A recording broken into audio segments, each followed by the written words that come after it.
আসসালামু আলাইকুম প্রিয় ভাই বোন, আসসালামু আলাইকুম সুপ্রিয় প্রিয় শিক্ষার্থীরা, সবাই দেখতেই পাচ্ছেন আমরা দিনের মতো আজকে আবারও আপনাদের সামনে হাজির হয়ে গেছি। বিসিএস শিক্ষক নিবন্ধন প্রাথমিক বিদ্যালয় সহকারী শিক্ষক 11তম থেকে 20তম গ্রেডের বিভিন্ন সময়ে বাংলা সাহিত্য থেকে আসা এক্সক্লুসিভ 200 প্রশ্নের গবেষণামূলক ঐতিহাসিক ক্লাস আজকে আমরা শুরু করব। এই ক্লাসটা বিসিএস এর জন্য, নিবন্ধনের জন্য 20তম থেকে 11তম থেকে 20তম গ্রেডের পরীক্ষার্থীদের জন্য, এবং এই ক্লাসটা আসন্ন বিদ্যালয় প্রধান শিক্ষকদের জন্য। সুতরাং প্রিয় ভাই বোন, যে যেখান থেকে দেখছেন লাইভটি শেয়ার করে দেন, আমিও শেয়ার করে দিচ্ছি। যে যেখান থেকে দেখছেন লাইভটি শেয়ার করে দেন, আমি নিজেও শেয়ার করে দিচ্ছি। যে যেখান থেকে দেখছেন লাইভটি শেয়ার করে দেন প্রিয় ভাই বোন, দেরি করবেন না। যে যেখান থেকে দেখছেন আমাদের লাইভটি শেয়ার করে দেন। হ্যাঁ, আমি নিজেও শেয়ার করে দিচ্ছি, আপনারা একটু শেয়ার করে দেন। যে যেখান থেকে দেখছেন আমাদের লাইভটি শেয়ার করে দেন প্রিয় ভাই বোন, দেরি করবেন না। যে যেখান থেকে দেখছেন লাইভটি শেয়ার করে দেন। হ্যাঁ প্রিয় ভাই বোন, দেরি করবেন না। যে যেখান থেকে দেখছেন, কোথা থেকে দেখছেন একটু কমেন্ট করে জানান এবং লাইভটি শেয়ার করে দেন। এই ক্লাসটা বিসিএস থেকে শুরু করে সবার জন্য, এই ক্লাসটা সবার জন্য। হ্যাঁ, যে যেখান থেকে দেখছেন এই ক্লাসটা বিসিএস এর জন্য, এটা 11তম থেকে 20তম গ্রেডের পরীক্ষার জন্য, এটা আসন্ন বিদ্যালয় প্রধান, বিভিন্ন প্রতিষ্ঠান প্রধান এর নিয়োগের জন্য, এটা বিসিএস এর জন্য এবং 19তম শিক্ষকের জন্য। আপনি দেখতে পাচ্ছেন এখানে আমরা গত 10 বছরের নিবন্ধন বিসিএস প্রাইমারি 11তম থেকে 20তম গ্রেড পরীক্ষায় বারবার আসা বাংলা সাহিত্য 200 প্রশ্ন সমাধানের গবেষণামূলক ঐতিহাসিক প্রি বাংলা ক্লাস। এবং তাই দেরি না করে যে যেখান থেকে দেখছেন, যে যেখান থেকে লাইভটি দেখছেন শেয়ার করে দেন এবং কমেন্ট করে জানান কোথায় থেকে দেখছেন। এবং লাইভটি শেয়ার করে দেন। আমরা দেরি না করে এখনই আমরা ক্লাস শুরু করে দেবো।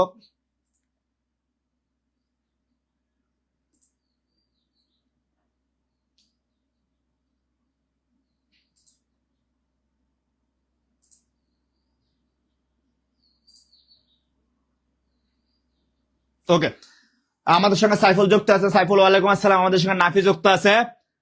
মিহির সমাদ্দার স্যার, সারাদিন ক্লাস করি। মাশাআল্লাহ, সারাদিন ক্লাস করলে অনেক কিছু শিখতে পারবেন আপু, অনেক কিছু শিখতে পারবেন। শিক্ষা হচ্ছে মূল উদ্দেশ্য, শিক্ষা যেহেতু মূল উদ্দেশ্য, তাই সারাদিন অনেক কিছু শিখতে পারবেন। এই জন্য সারাদিন ক্লাস করেন, এটা একটা ভালো গুণ আপনার। সারাদিন ক্লাস করার মতন ধৈর্য আপনার আছে আপু। ওকে, ফেনী থেকে আমাদের রামি শাহ আছেন, রামিসা ফেনী থেকে আছেন। মেঘবালিকা, ওয়ালাইকুম আসসালাম। আনোয়ার হোসেন ভাই, ওয়ালাইকুম আসসালাম। ভাই ভালো আছে আলহামদুলিল্লাহ। দেখতে পাচ্ছেন আমরা আজকে গত 10 বছরের নিবন্ধন বিসিএস প্রাইমারি 11তম থেকে 20তম গ্রেড পরীক্ষায় বারবার আসা বাংলা সাহিত্য 200 প্রশ্ন সমাধানের গবেষণামূলক ঐতিহাসিক প্রি ক্লাস নেব আমরা আজকে। সুতরাং প্রিয় ভাই বোন, যে যেখান থেকে দেখছেন লাইভটি, যে যেখান থেকে দেখছেন শেয়ার করে দেন। আমি নিজে শেয়ার করে দিছি, আপনারা শেয়ার করে দেন। যে যেখান থেকে দেখছেন লাইভটি শেয়ার করে দেন, আমিও শেয়ার করে দিচ্ছি, আপনারা শেয়ার করে দেন প্রিয় ভাই বোন। যে যেখান থেকে দেখছেন লাইভটি শেয়ার করে দেন, দেরি করবেন না, লাইভটি শেয়ার করে দেন যে যেখান থেকে দেখছেন। হ্যাঁ, আমরা আজকে এক্সক্লুসিভ ক্লাস নেব, তাই আচ্ছা, আমাদের সঙ্গে আনোয়ার হোসেন নেত্রকোনার পূর্বদলা থেকে দেখছেন। রিজওয়ান আলী, ওয়ালাইকুম আসসালাম ভাইয়া, কেমন আছেন? ইসরাত জাহান জ্যোতি, ওয়ালাইকুম আসসালাম আপু, কেমন আছেন? হ্যাঁ, আমাদের সঙ্গে জেসমিন আক্তার, জেসমিন হোসেন সাথে যুক্ত হয়ে গেছেন। যে যেখান থেকে লাইভটি দেখছেন শেয়ার করে জানান। যে যেখান থেকে লাইভটি দেখছেন শেয়ার করে জানান। কোথায় থেকে দেখছেন একটু কমেন্ট করে জানান এবং শেয়ার করে দেন। কমেন্ট করে জানান এবং শেয়ার করে দেন। কমেন্ট করে জানান এবং শেয়ার করে দেন। আমাদের সঙ্গে শাহিদুজ্জামান ভাই আছেন ময়মনসিংহ থেকে। মফিজুল ইসলাম শুভ, ওয়ালাইকুম আসসালাম, কেমন আছেন? একটু আগে আপনার সঙ্গে কথা হলো, আজকে আবার আছে। রতন আছেন, রতন, ওয়ালাইকুম আসসালাম। তাই এখনো যারা শেয়ার করেন না, লাইভটা শেয়ার করে দেন, কারণ আমরা দেখতে পাচ্ছেন গত 10 বছরে নিবন্ধন বিসিএস প্রাইমারি 11তম থেকে 20তম গ্রেড পরীক্ষায় বারবার আসা বাংলা সাহিত্য 200 প্রশ্ন সমাধানের গবেষণামূলক ঐতিহাসিক প্রি ক্লাস নেব আমরা। একটু 2-3 মিনিট সময় নেই আমাদের সঙ্গে, বাকি সবাই যুক্ত হলে ইনশাল্লাহ আমরা এখনই ক্লাসটা হরদমে আমরা সামনের দিকে আগাবো। কাউকে আমরা রেখে ট্রেন ছেড়ে চলে যাব না, আমরা সবাইকে নিয়ে ট্রেনে করে যাব। চাকরি পাইলে সবাই পাবো ইনশাল্লাহ। মোহনগঞ্জ থেকে বিউটি রানী বর্মন আছে, এটা কি নেত্রকোনা? মোহনগঞ্জ। সীমা খান, ওয়ালাইকুম আসসালাম। আমি সবাইকে সালামের উত্তর দিয়ে দিলাম, ওয়ালাইকুম আসসালাম। সানোয়ার রিয়েল, আপনার সুস্থতা কামনা করে ধন্যবাদ সানোয়ার ভাই। আমাদের চাঁদপুর থেকে শামিমা আপু আছেন, স্বপ্নের রাজকন্যা আছেন আমাদের সঙ্গে সারোয়ার রিয়াল ভাই আছেন, আমাদের সঙ্গে শফিউল আলম ভাই আছেন, আমাদের সঙ্গে রামিসা শেয়ারদার। মাশাআল্লাহ, রামিসা আপু শেয়ার করে দিচ্ছেন। রামিসা আপুর মতো সবাই শেয়ার করে দেন। এর ফলে এই ক্লাসটা সবসময় আপনার টাইমলাইনের মধ্যে থাকবে। সবাই শেয়ার করে দেন, এর ফলে এই ক্লাসটা সবসময় আপনার টাইমলাইনের মধ্যে থাকবে। জামালপুর থেকে মাহমুদুল হাসান আছেন। রাকিব ইসলাম ফয়সাল লিখে ফেলছে, দে লারা চিনি ছাড়া। আজকে আমরা দেব লারা চিনি ছাড়া, কারণ আমরা রোজার দিনে ক্লাস করতেছি, তাই চিনি ছাড়া লারা দেবো আমরা। কারণ আজকে দেখতে পাচ্ছেন গত 10 বছরে নিবন্ধন, বিসিএস, প্রাইমারি 11তম থেকে 20তম গ্রেড পরীক্ষায় বারবার আসা বাংলা সাহিত্য প্রশ্ন সমাধানের গবেষণামূলক প্রি বাংলা ক্লাস নিচ্ছে আমরা।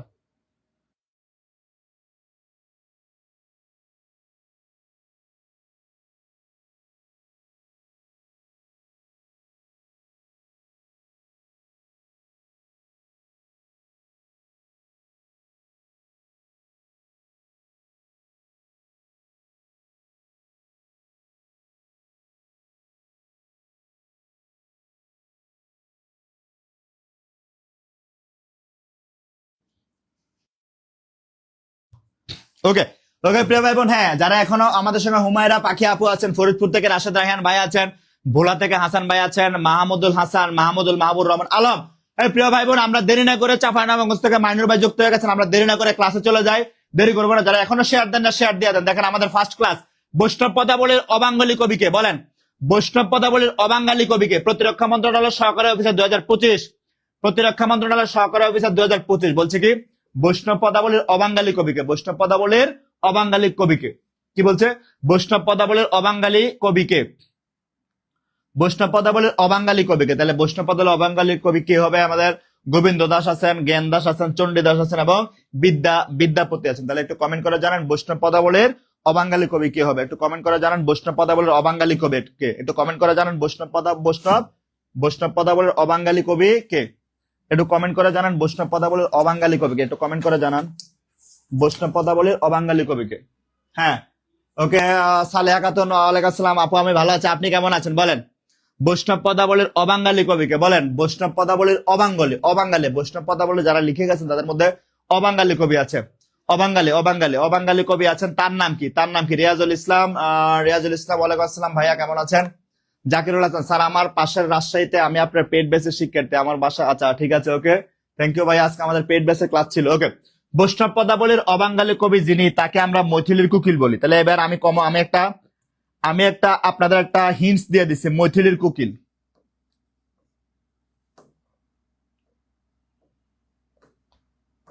মিথিলার কোকিল বা মৈথিলার কোকিল বলেন। দেখেন মিথিলার কোকিল কাকে বলা হয়? মিথিলার কোকিল, না এটা দেখা যাচ্ছে না। মিথিলার কোকিল কাকে বলা হয় বলেন, মিথিলার কোকিল কাকে বলা হয় প্রিয় ভাই বোন বলেন তো। মিথিলার কোকিল কে? মিথিলার কোকিল কে বলেন? কবি বিদ্যাপতিকে মিথিলার কোকিল বলা হয়। এবং বিদ্যাপতি শরীফ হোসেন, সবাই বলছে ডি, আমিও বলছি ডি। শরীফ ভাইয়া এরকম করা যাবে না ভাইয়া, পরীক্ষা যখন যাবেন তখন কেউ আপনাকে হেল্প করবে না, নিজে ছাড়া কেউ থাকবেন না পরীক্ষা হলে নিজে ছাড়া আপনি ছাড়া কেউ থাকবে না, তাই এভাবে করা যাবে না। সবাই যেহেতু বলছে আমিও বলবো না, মিথিলার কোকিল বলা হয় কবি বিদ্যাপতিকে। এই কবি বিদ্যাপতি একমাত্র বৈষ্ণব পদাবলীর অবাঙ্গালী কবি। বৈষ্ণব পদাবলীর অবাঙ্গালী কবিকে আমরা বলছি বাংলা সাহিত্য থেকে গত 10 বছরে শিক্ষক নিবন্ধন 11তম থেকে 20তম গ্রেড বা 10ম থেকে 20তম গ্রেড, বিভিন্ন বিভিন্ন বিভিন্ন মন্ত্রণালয়ের পরীক্ষার প্রশ্ন, এই সকল প্রশ্ন, এছাড়াও আমাদের প্রাইমারি শিক্ষক নিয়োগের, সহকারী শিক্ষক নিয়োগের প্রশ্নগুলো থেকে আমরা 200 প্রশ্ন বাছাই করা 200 প্রশ্ন নিয়ে আজকে আপনাদের সামনে হাজির হয়েছে। প্রথম পর্বে ইনশাল্লাহ আমরা ধীরে ধীরে পর্বগুলো শেষ করবো ইনশাল্লাহ। তাহলে আমরা প্রথম প্রশ্ন ছিল আমাদের বৈষ্ণব পদাবলীর অবাঙ্গালী কবিকে। কি বলছি আমরা? বৈষ্ণব পদাবলীর অবাঙ্গালী কবি কি কবি? বৈষ্ণব পদাবলীর অবাঙ্গালী কবি কে আমরা প্রথমে জানতে চাইছি। বৈষ্ণব পদাবলীর অবাঙ্গালী কবি কে? তাহলে প্রিয় ভাই বোন, আপনারা অনেকে বলছেন বিদ্যাপতি, হ্যাঁ আমি হিন্টস দিছি, মিথিলার কবি বা মিথিলার কোকিল। তাহলে মিথিলার কোকিল কাকে বলা হয়? কবি বিদ্যাপতিকে বলা হয়। ক্লিয়ার? এটা 1 নাম্বার ক্লিয়ার আলহামদুলিল্লাহ। 1 নাম্বার ক্লিয়ার হলে 1K লিখে কমেন্ট করেন আলহামদুলিল্লাহ। 1K লিখে কমেন্ট করেন। 1 নাম্বার ক্লিয়ার হলে 1K লিখে কমেন্ট করেন আলহামদুলিল্লাহ। 1 নাম্বার ক্লিয়ার, মাশাআল্লাহ। এই যে সবাই উত্তর দিতে পারতেছেন সবাই। হুসাইন ভাই কেমন আছেন? হুসাইন ভাই কেমন আছেন? হুসাইন ভাই বলছেন ডি, মাশাআল্লাহ। হুসাইন ভাই শিখে গেছে। বৈষ্ণব পদাবলীর অবাঙ্গালী কবিকে, বৈষ্ণব পদাবলীর অবাঙ্গালী কবি হচ্ছে বিদ্যাপতি। কে? বিদ্যাপতি। বৈষ্ণব পদাবলীর অবাঙ্গালী কবি কে? বিদ্যাপতি।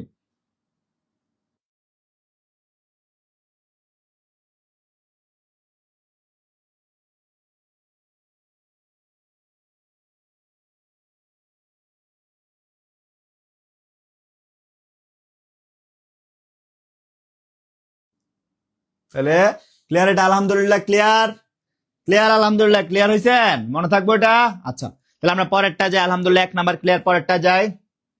মুক্তযুদ্ধ মুক্তযুদ্ধ ভিত্তিক চলচ্চিত্র আগুনের পরস্পরের পরিচালক কে? সিভিল সার্জন কুমিল্লার স্বাস্থ্য সহকারে 2024 সালের প্রশ্ন। মুক্তযুদ্ধ ভিত্তিক চলচ্চিত্র আগুনের পরস্পরের পরিচালক কে? হুমায়ুন আহমেদ, শিবলি সাদিক। শিবলি সাদিক হবে এটা, অরণ্য আনোয়ার, পঙ্কজ পালিত। বলেন আগুনের পরস্পরিয়ার পরিচালক কে ছিল? আগুনের পরস্পরিয়ার পরিচালক কে ছিল? মুক্তযুদ্ধ ভিত্তিক চলচ্চিত্র আগুনের পরস্পরিয়ার পরিচালক কে?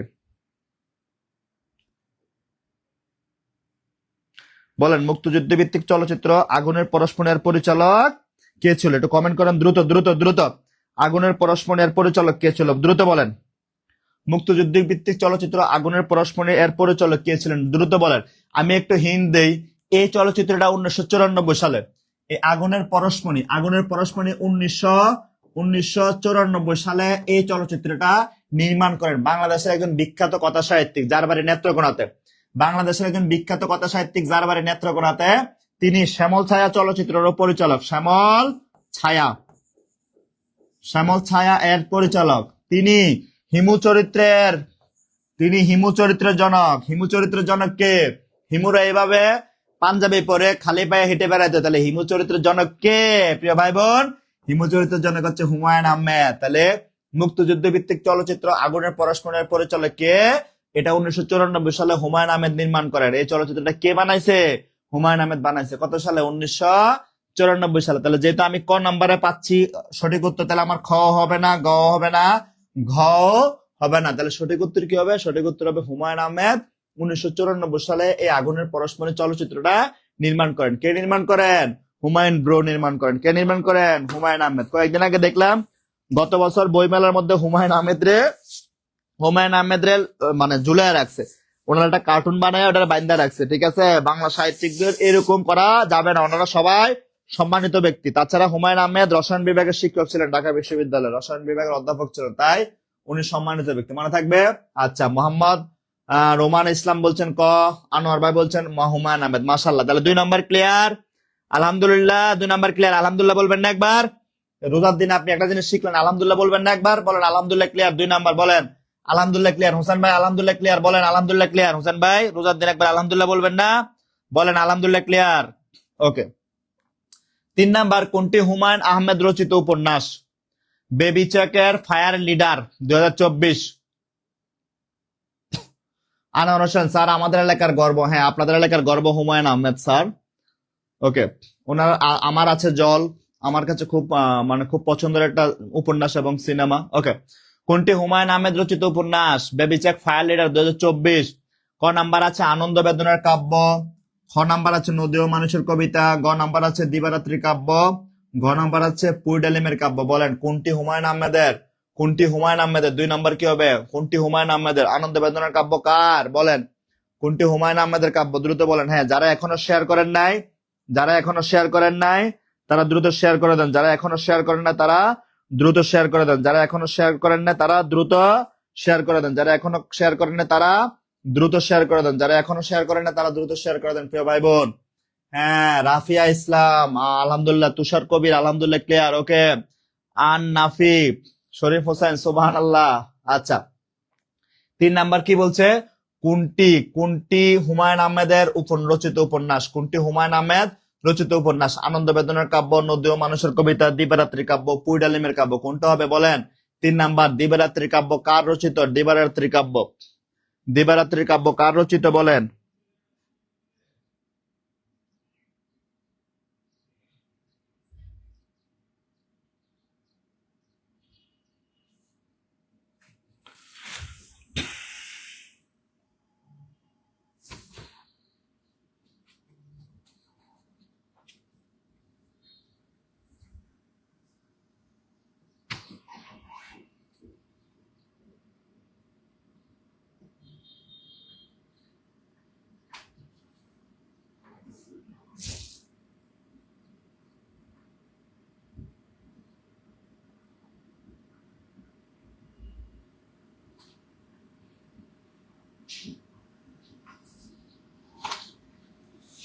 তাহলে কোনটা হুমায়ুন আহমেদের? হুমায়ুন আহমেদের কোনটা প্রিয় ভাই বোন?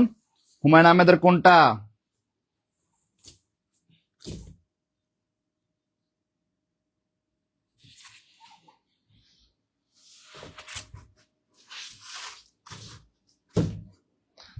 হুমায়ুন আহমেদের কোনটা হবে? আনন্দ বেদনার কাব্য, নদী ও মানুষের কাব্য, দিবারাত্রি কাব্য, পূর্ণালিম্বিক কাব্য। আনন্দ বেদনার কাব্য হুমায়ুন আহমেদের রচিত। কার রচিত? হুমায়ুন আহমেদের রচিত। ঠিক আছে, এটা হুমায়ুন আহমেদের হচ্ছে গল্পগ্রন্থ। নদী ও মানুষের কবিতা, এটা কার? এটাও ওনার। ঠিক আছে, আচ্ছা। 4 নাম্বার, শ্যামল ছায়া উপন্যাসের পটভূমি হচ্ছে, শ্যামল ছায়া, শ্যামল ছায়া উপন্যাসের পটভূমি হচ্ছে বাংলাদেশ রেলওয়ে টিকিট কালেক্টর 2024, গ্রামীণ জীবন, শহরের জীবন, বাংলাদেশের মুক্তিযুদ্ধ, নদী ও পাহাড়ের জীবন। দেখেন, শ্যামল ছায়া উপন্যাসের পটভূমি কি? গ্রামীণ জীবন, শহরের জীবন, বাংলাদেশের মুক্তিযুদ্ধ, নদী ও পাহাড়ের জীবন। আমি একটু হিন্টস দেই। শ্যামল ছায়া হুমায়ুন আহমেদ রচিত উপন্যাস। শ্যামল ছায়া কার রচিত?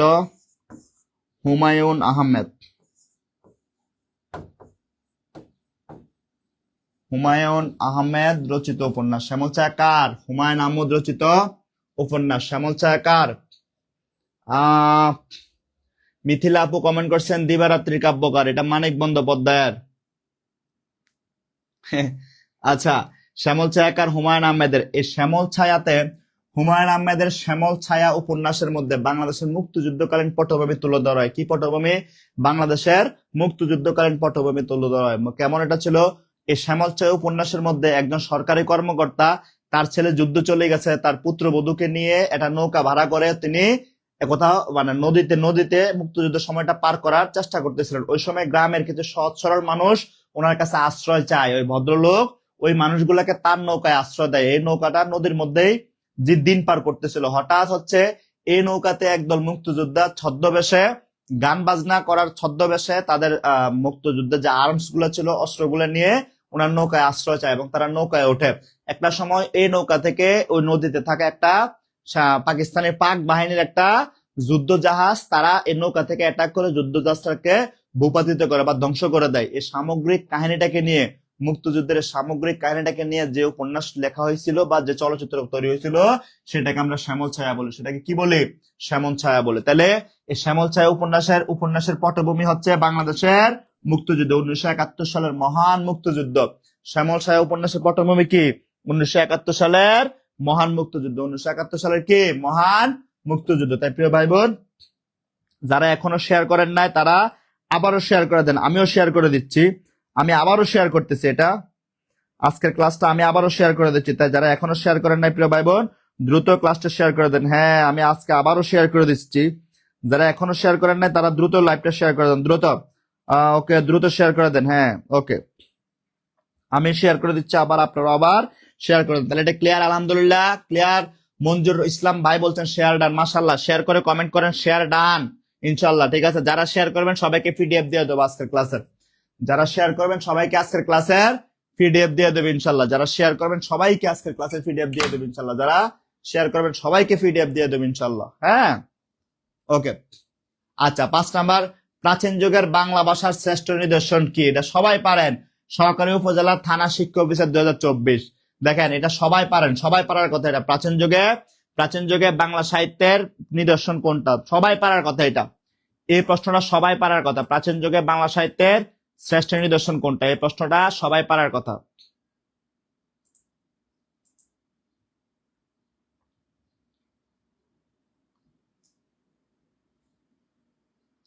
হ্যাঁ, এটা কমেন্ট করে জানান। প্রাচীন যুগের বাংলা সাহিত্যের শ্রেষ্ঠ নিদর্শন কোনটা? এটা কমেন্ট করে জানান।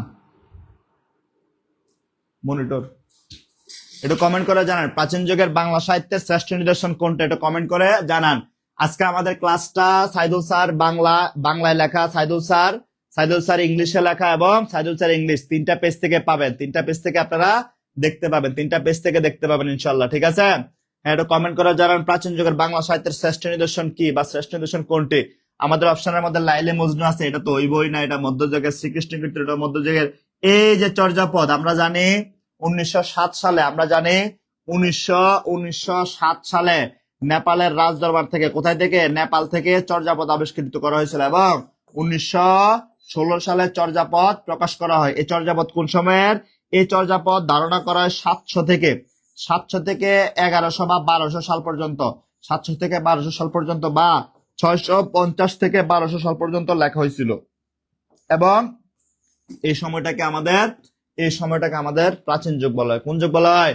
এই সময়টাকে এখনো যারা শেয়ার করেন নাই, দেরি না করে এখনো যারা শেয়ার করেন না, দ্রুত শেয়ার করে ফেলেন, দ্রুত শেয়ার করে ফেলেন।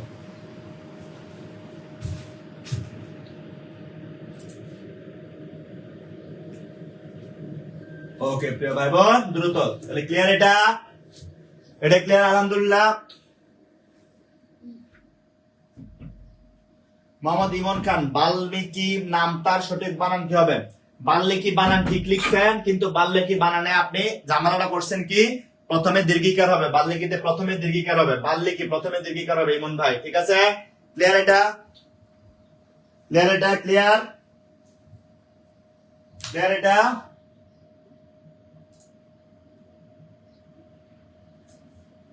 Okay clear. তাহলে আমরা পরের প্রশ্ন যাই প্রিয় ভাই বোন। আপনাদের জন্য একটা সুখবর আছে, সুখবরটা নিয়ে আসতেছে আমরা, একটু ধৈর্য ধরেন, একটু সুখবর আছে আপনাদের জন্য, একটু ধৈর্য ধরেন। পদাবলীর প্রথম কবিকে? শ্রী চৈতন্য দেব, বিদ্যাপতি, জ্ঞান দাস, চণ্ডীদাস। পদাবলীর প্রথম কবিকে বলেন, পদাবলীর প্রথম কবিকে? যারা এখনো আমাদের এই লাইভটা শেয়ার করেন না, তারা সবাই শেয়ার করে দেন, শেয়ার করে দিলে আপনি পিডিএফ পেয়ে যাবেন, শেয়ার করে দিলে আপনি পিডিএফ পেয়ে যাবেন। তাহলে বলছে কি, পদাবলীর প্রথম কবিকে? পদাবলীর প্রথম কবিকে? 22তম বিসিএস সহকারী থানা শিক্ষক অফিসার 2014। পদাবলীর প্রথম কবিকে একটু বলেন, পদাবলীর প্রথম কবিকে?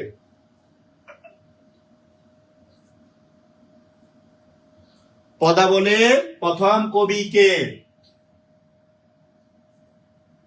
হ্যাঁ প্রিয় ভাই বোন, পদাবলীর প্রথম কবিকে? আমরা এটা একটু আগেও পড়ছিলাম, পদাবলীর প্রথম কবিকে বলেন, পদাবলীর প্রথম কবিকে?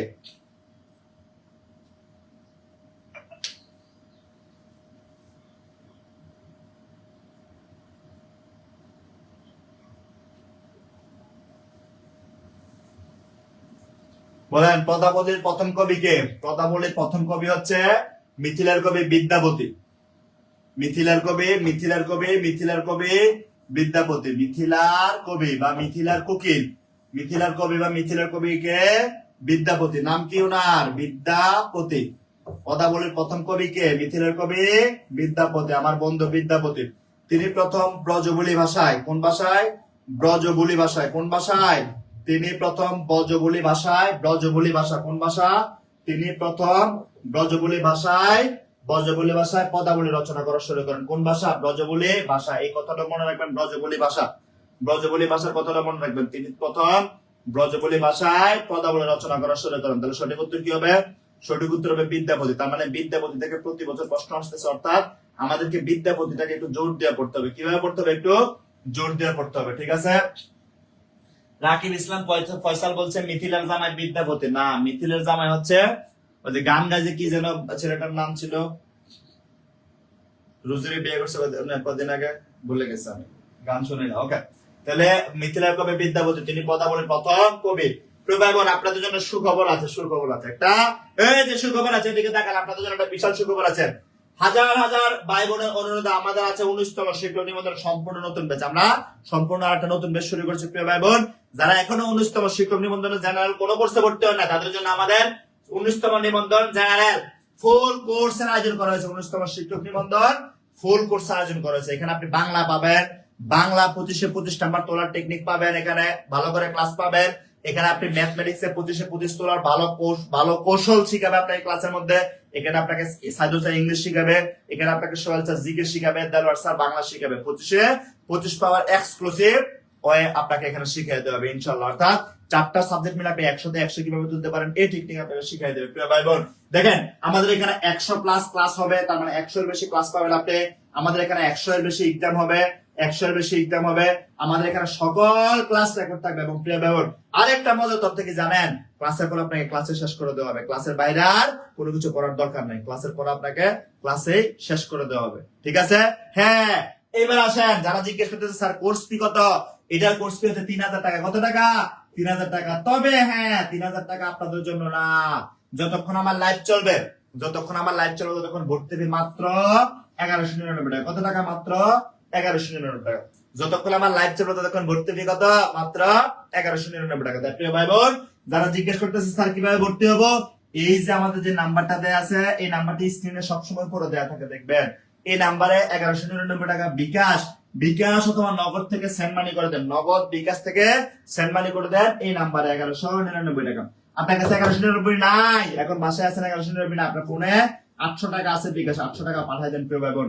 আবার যখন সন্ধ্যা ইফতারের পরে ইনশাআল্লাহ দোকানে যাবেন তখন 399 টাকা রিচার্জ 399 টাকা লোড করে নাম্বার আবার পাঠাই দেন। টোটাল 1199 টাকা পাঠায়া এই নাম্বারে একটা স্ক্রিনশট পাঠায় মেসেজ দিবেন, স্যার আমার পেমেন্ট ডান স্যার, আমাকে দ্রুত সম্পূর্ণ নতুন মেসেজ যুক্ত করে দেন স্যার, আমি ক্লাস করতে চাই, অনেকদিন মিস করে বলছি স্যার, আমি আর মিস করতে চাই না। তার প্রিয় ভাই বোন যারা এখনো ভর্তি হয় না তারা দ্রুত দ্রুত ভর্তি হয়ে যান, জাস্ট এই নাম্বারে টাকা পাঠিয়ে দেন, এই নাম্বারে টাকা পাঠিয়ে দেন। এছাড়া রোকসানা হোসেন স্যার আমি ভর্তি হবো, আপু ভর্তি হতে এই নাম্বারে 1199 টাকা পাঠিয়ে দেন, আপু এই নাম্বারে 1199 টাকা পাঠিয়ে দিলে আপনার ভর্তি কনফার্ম করে দেওয়া হবে ইনশাআল্লাহ। এবং টাকাটা পাঠাইয়া আপনি এই নাম্বারে হোয়াটসঅ্যাপ আছে আমাদের, এই নাম্বারে একটা মেসেজ দিবেন যে স্যার পেমেন্ট ডান, আমাকে ভর্তি করে দেন। রোকসানা আপু দেরি করবেন না, যতক্ষণ আমার লাইভ চলবে ততক্ষণে 1199 টাকার অফার আছে।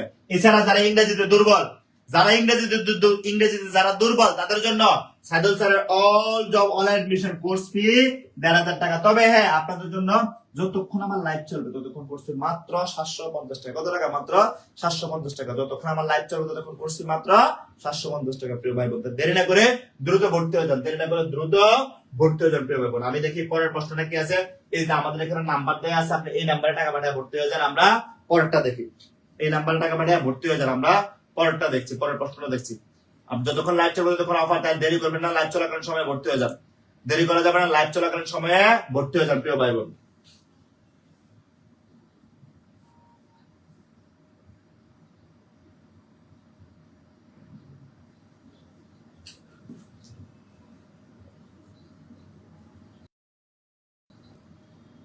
দেরি করে যাবে না। হ্যাঁ তাহলে আমরা এখন 7 নাম্বার প্রশ্ন, সাহিত্যের কাছে প্রত্যাশা কার লেখা? আহমেদ রফিক, বদরুদ্দিন ওপন, যতীন সরকার।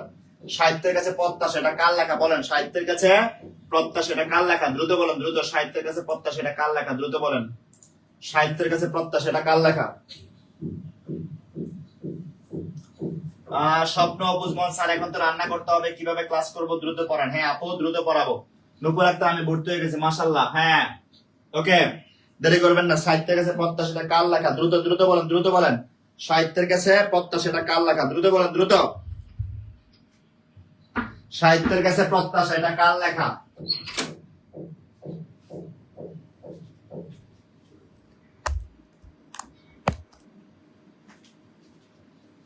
সাহিত্যের কাছে প্রত্যাশা এটা কার লেখা? সাহিত্যের কাছে প্রত্যাশা এটা বিখ্যাত চিন্তাবিদ, সাহিত্যের কাছে প্রত্যাশা এটা বিখ্যাত চিন্তাবিদ যতীন সরকারের লেখা। কার লেখা? যতীন সরকারের লেখা। এই প্রশ্নটা বাংলাদেশ ব্যাংক সহকারে পরিচালক 2024 সালে আসছে। সাহিত্যের কাছে প্রত্যাশা এটা কার লেখা? সঠিক উত্তর হবে যতীন সরকারের লেখা। কার লেখা প্রিয় ভাই বোন? যতীন সরকারের লেখা। তাহলে কার লেখা এটা? যতীন সরকারের লেখা। ঠিক আছে, হ্যাঁ ওকে। তাহলে আমরা পরেরটা যাই। পরেরটা কি আছে? এই যে আমাদের এই যে নাম্বার দেওয়া আছে, এই নাম্বারে টাকা পাঠাবেন, বিকাশ অথবা নগদ টাকা সেন্ড মানি করবেন 1199 টাকা কোর্সে ভর্তি হওয়ার জন্য। ঠিক আছে, মিস্টার আপু কেমন আছেন? দেরি হয়ে গেল। চিলিকোটার সাফাই উপন্যাসটি কার লেখা? পররাষ্ট্র মন্ত্রণালয়ের ব্যক্তিগত কর্মকর্তা। পররাষ্ট্র মন্ত্রণালয়ের ব্যক্তিগত কর্মকর্তা বলছে চিলিকোটার সাফাই উপন্যাসটি কার লেখা? পররাষ্ট্র মন্ত্রণালয়ের ব্যক্তিগত কর্মকর্তা। কি বলছে? চিলিকোটার সাফাই, চিলিকোটার সাফাই উপন্যাসটি কার লেখা? চিলিকোটার সাফাই উপন্যাসটি কার লেখা? দ্রুত বলেন। চিলিকোটার সাফা, আমরা এটা অনেকে এটা পড়ছি। আমাদের অপশনে আছে আখতারুজ্জামান ইলিয়াস, আবুল ফজল, শওকত ওসমান, জহির রায়হান। কার লেখা? শামীম রাজা ভাই বলছেন সাহিত্যের কাছে প্রত্যাশা যতীন সরকার। ওকে তাহলে বলেন চিলিকোটার সাফাই কার লেখা? চিলিকোটার সাফাই কার লেখা? দ্রুত দ্রুত দেখে কে কে পারে। রাফিয়া খাতুন আপু বলছেন আখতারুজ্জামান ইলিয়াস। তারপরে হচ্ছেন সেলিম ভাই বলছে সাতের গ। ওকে ঠিক আছে। সীমা আপু বলছেন ক হবে না। আচ্ছা নবী হোসেন বলছেন আখতারুজ্জামান। জুমুর বর্মন বলছেন আখতারুজ্জামান। তাহলে চিলিকোটার সাফাইটা কার লেখা? চিলিকোটার সাফাই আখতারুজ্জামান ইলিয়াসের লেখা উপন্যাস। চিলিকোটার সাফাই কার? আখতারুজ্জামান ইলিয়াসের লেখা উপন্যাস। আমরা ইন্টারমিডিয়েটে এসএসসি তে একটা গল্প পাইছি, গল্পটার নাম হচ্ছে রেইনকোট। গল্পটার নাম কি? রেইনকোট। গল্পটার নাম কি? রেইনকোট। কি গল্পটার নাম? রেইনকোট। এই রেইনকোটটা কার লেখা মনে আছে? রেইনকোট কার লেখা মনে আছে? রেইনকোটটা কার লেখা? ইন্টারমিডিয়েট আমরা পাইছি, দেখে একটু কমেন্ট করে জানান তো রেইনকোটটা কার লেখা। আচ্ছা, পরিচয় আমি বাঙালি আমার আছে ইতিহাসের গর্ব, এটি কোন কবিতার চরণ? পরিচয় আমি বাঙালি বাংলা ভাষা, এটা কোন কবিতার চরণ? পরিচয়ে আমি বাঙালি আমার আছে ইতিহাস। এই পরিচয় এবং আমার দুইটা যুক্ত হয়ে গেলে হয়ে যায় আমার পরিচয়। তাহলে কোনটার লেখা? আমাদের কতে আছে পরিচয়, কতে আছে আমার পরিচয়, গতে আছে আমি বাঙালি এবং ঘতে আছে বাংলা ভাষা। তাহলে সঠিক উত্তর কি হবে? সঠিক উত্তর হবে আমার পরিচয়। মনে থাকবে। জাহাঙ্গীর আলম ভাবি বলছেন আখতারুজ্জামান ইলিয়াস, মাশাআল্লাহ, এই তো ভাবি শিখে গেছে, ভাবি শিখে গেছে, মাশাআল্লাহ। ভাবি এবার কিন্তু পরীক্ষাতে কিন্তু 19তম নিবন্ধনে কিন্তু ভাবি একবার ছক্কা মারতে হবে, ভাবি বলে দিলাম কিন্তু ভাবি, নাহলে কিন্তু খবর আছে ভাবি, 19তম শিক্ষক নিবন্ধনে কিন্তু ছক্কা মারতে হবে ভাবি, ঠিক আছে? আচ্ছা, ওকে। 10 নাম্বার, পদ্মরাগ কোন ধরনের রচনা? ডাক বিভাগের পোস্টম্যান 2024, গল্প, প্রবন্ধ, কাব্যগ্রন্থ, উপন্যাস। পদ্মরাগ কার লেখা মনে আছে? পদ্মরাগ কার লেখা মনে আছে? বেগম রোকেয়া নাকি সুফিয়া কামাল? পদ্মরাগ কার লেখা? বেগম রোকেয়া নাকি সুফিয়া কামাল? বলছে এটা কোন ধরনের রচনা?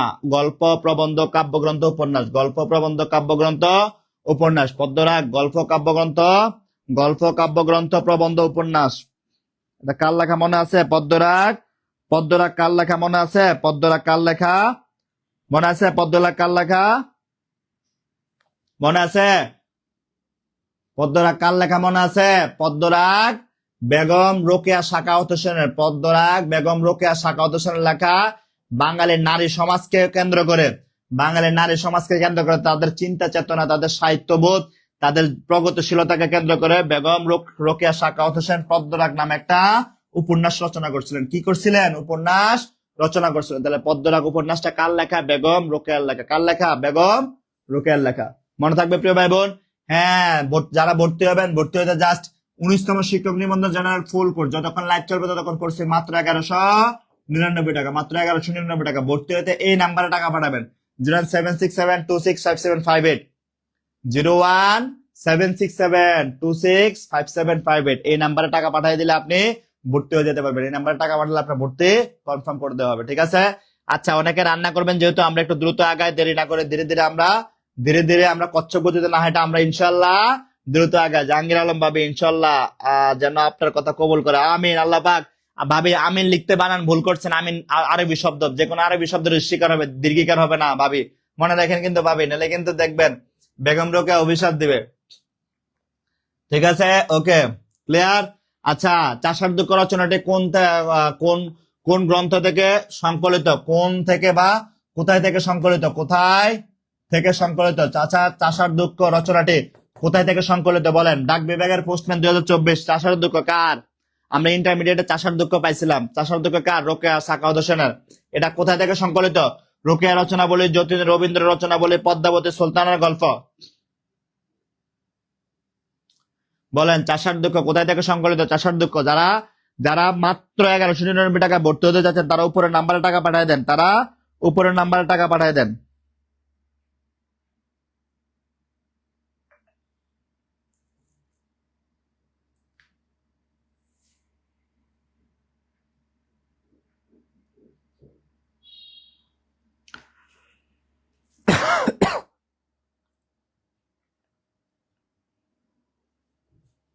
হ্যাঁ, দ্রুত বলেন চাষার দুঃখ কোথায় থেকে সংকলিত, দ্রুত বলেন। চাষার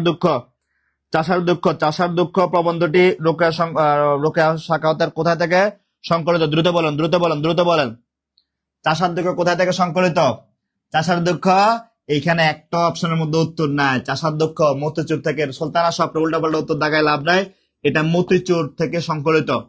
মতিচুর গল্প গ্রন্থ, প্রবন্ধ গ্রন্থ থেকে সংকলিত। কোনটা থেকে? মতিচুর থেকে সংকলিত। এখানে নাই। রঞ্জন রয় ক্লাস দেখতে পারছি না কেন? রঞ্জন রয় ফেসবুক থেকে বের হয়ে আবার ফেসবুকে ঢোকেন, দেখবেন ইনশাল্লাহ দেখতে পারবেন। এছাড়া আপনারা প্রতিনিয়ত যারা ক্লাসের ভিডিও মিস করেন তারা সবসময় রিয়াকশন দিবেন, সকল পোস্টে রিয়াকশন দিবেন। রিয়াকশন না দিলে কিন্তু পোস্ট পাবেন না, রিয়াকশন না দিলে পোস্টের নোটিফিকেশন পাবেন না, ঠিক আছে? আচ্ছা, তাহলে 11 নম্বর ক্লিয়ার। আমরা 12 নম্বরে যাই। 12 নম্বরে কি আছে দেখি আমরা। ছাড়পত্র কাব্যগ্রন্থটি কার লেখা? সিভিল সার্জন কুমিল্লা, স্বাস্থ্য সহকারী 2024, মাউসের হিসাব সহকারী 2023। কি বলছে আমরা? ছাড়পত্র অভিযাত্রী হরতাল, পূর্বাভাস। ছাড়পত্র অভিযাত্রী হরতাল পূর্বাভাস। ছাড়পত্র অভিযাত্রী হরতাল পূর্বাভাস। ছাড়পত্র অভিযাত্রী হরতাল পূর্বাভাস। ছাড়পত্র অভিযাত্রী হরতাল পূর্বাভাস। ছাড়পত্র অভিযাত্রী হরতাল পূর্বাভাস। কি বলছে? ছাড়পত্র অভিযাত্রী হরতাল পূর্বাভাস। এগুলা কার লেখা? ছাড়পত্র অভিযাত্রী হরতাল পূর্বাভাস এগুলা সুকান্ত ভট্টাচার্যের লেখা। কি বলছে আমরা? ছাড়পত্র অভিযাত্রী হরতাল পূর্বাভাস।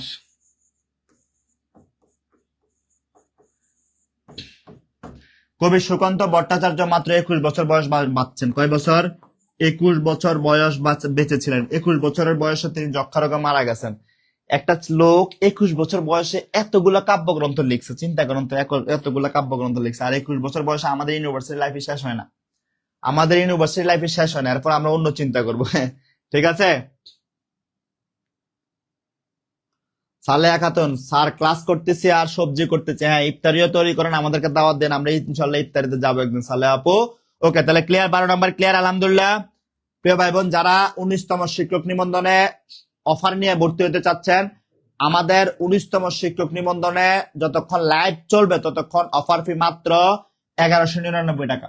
1199 টাকা ভর্তি হলে আপনি 100+ ক্লাস পাবেন, 100+ এক্সাম পাবেন, সকল ক্লাসের রেকর্ড থাকবে আজীবনের জন্য, এবং ক্লাসের পর আপনাকে ক্লাসে শেষ করে দেওয়া হবে। প্রিয় ভাই বোন, এছাড়া যারা সাইদুল স্যারের অল জব অল এডমিশন কোর্সটি করতে চাচ্ছেন, 1,500 টাকা আমাদের কোর্স ফি। তবে রোজার দিন আপনাদের কথা চিন্তা করে আমরা কোর্স ফি রাখছি মাত্র 750 টাকা। সেটা কখনকার জন্য? যতক্ষণ লাইভ চলবে ততক্ষণ ভর্তি হলে 750 টাকা ভর্তি হতে পারবেন। কত টাকায়? 750 টাকা ভর্তি হতে পারবেন। তাই ভর্তি হতে আপনারা এই নাম্বারে বিকাশ অথবা নগদ থেকে এই নাম্বারে সেন্ড মানি করে দিবেন।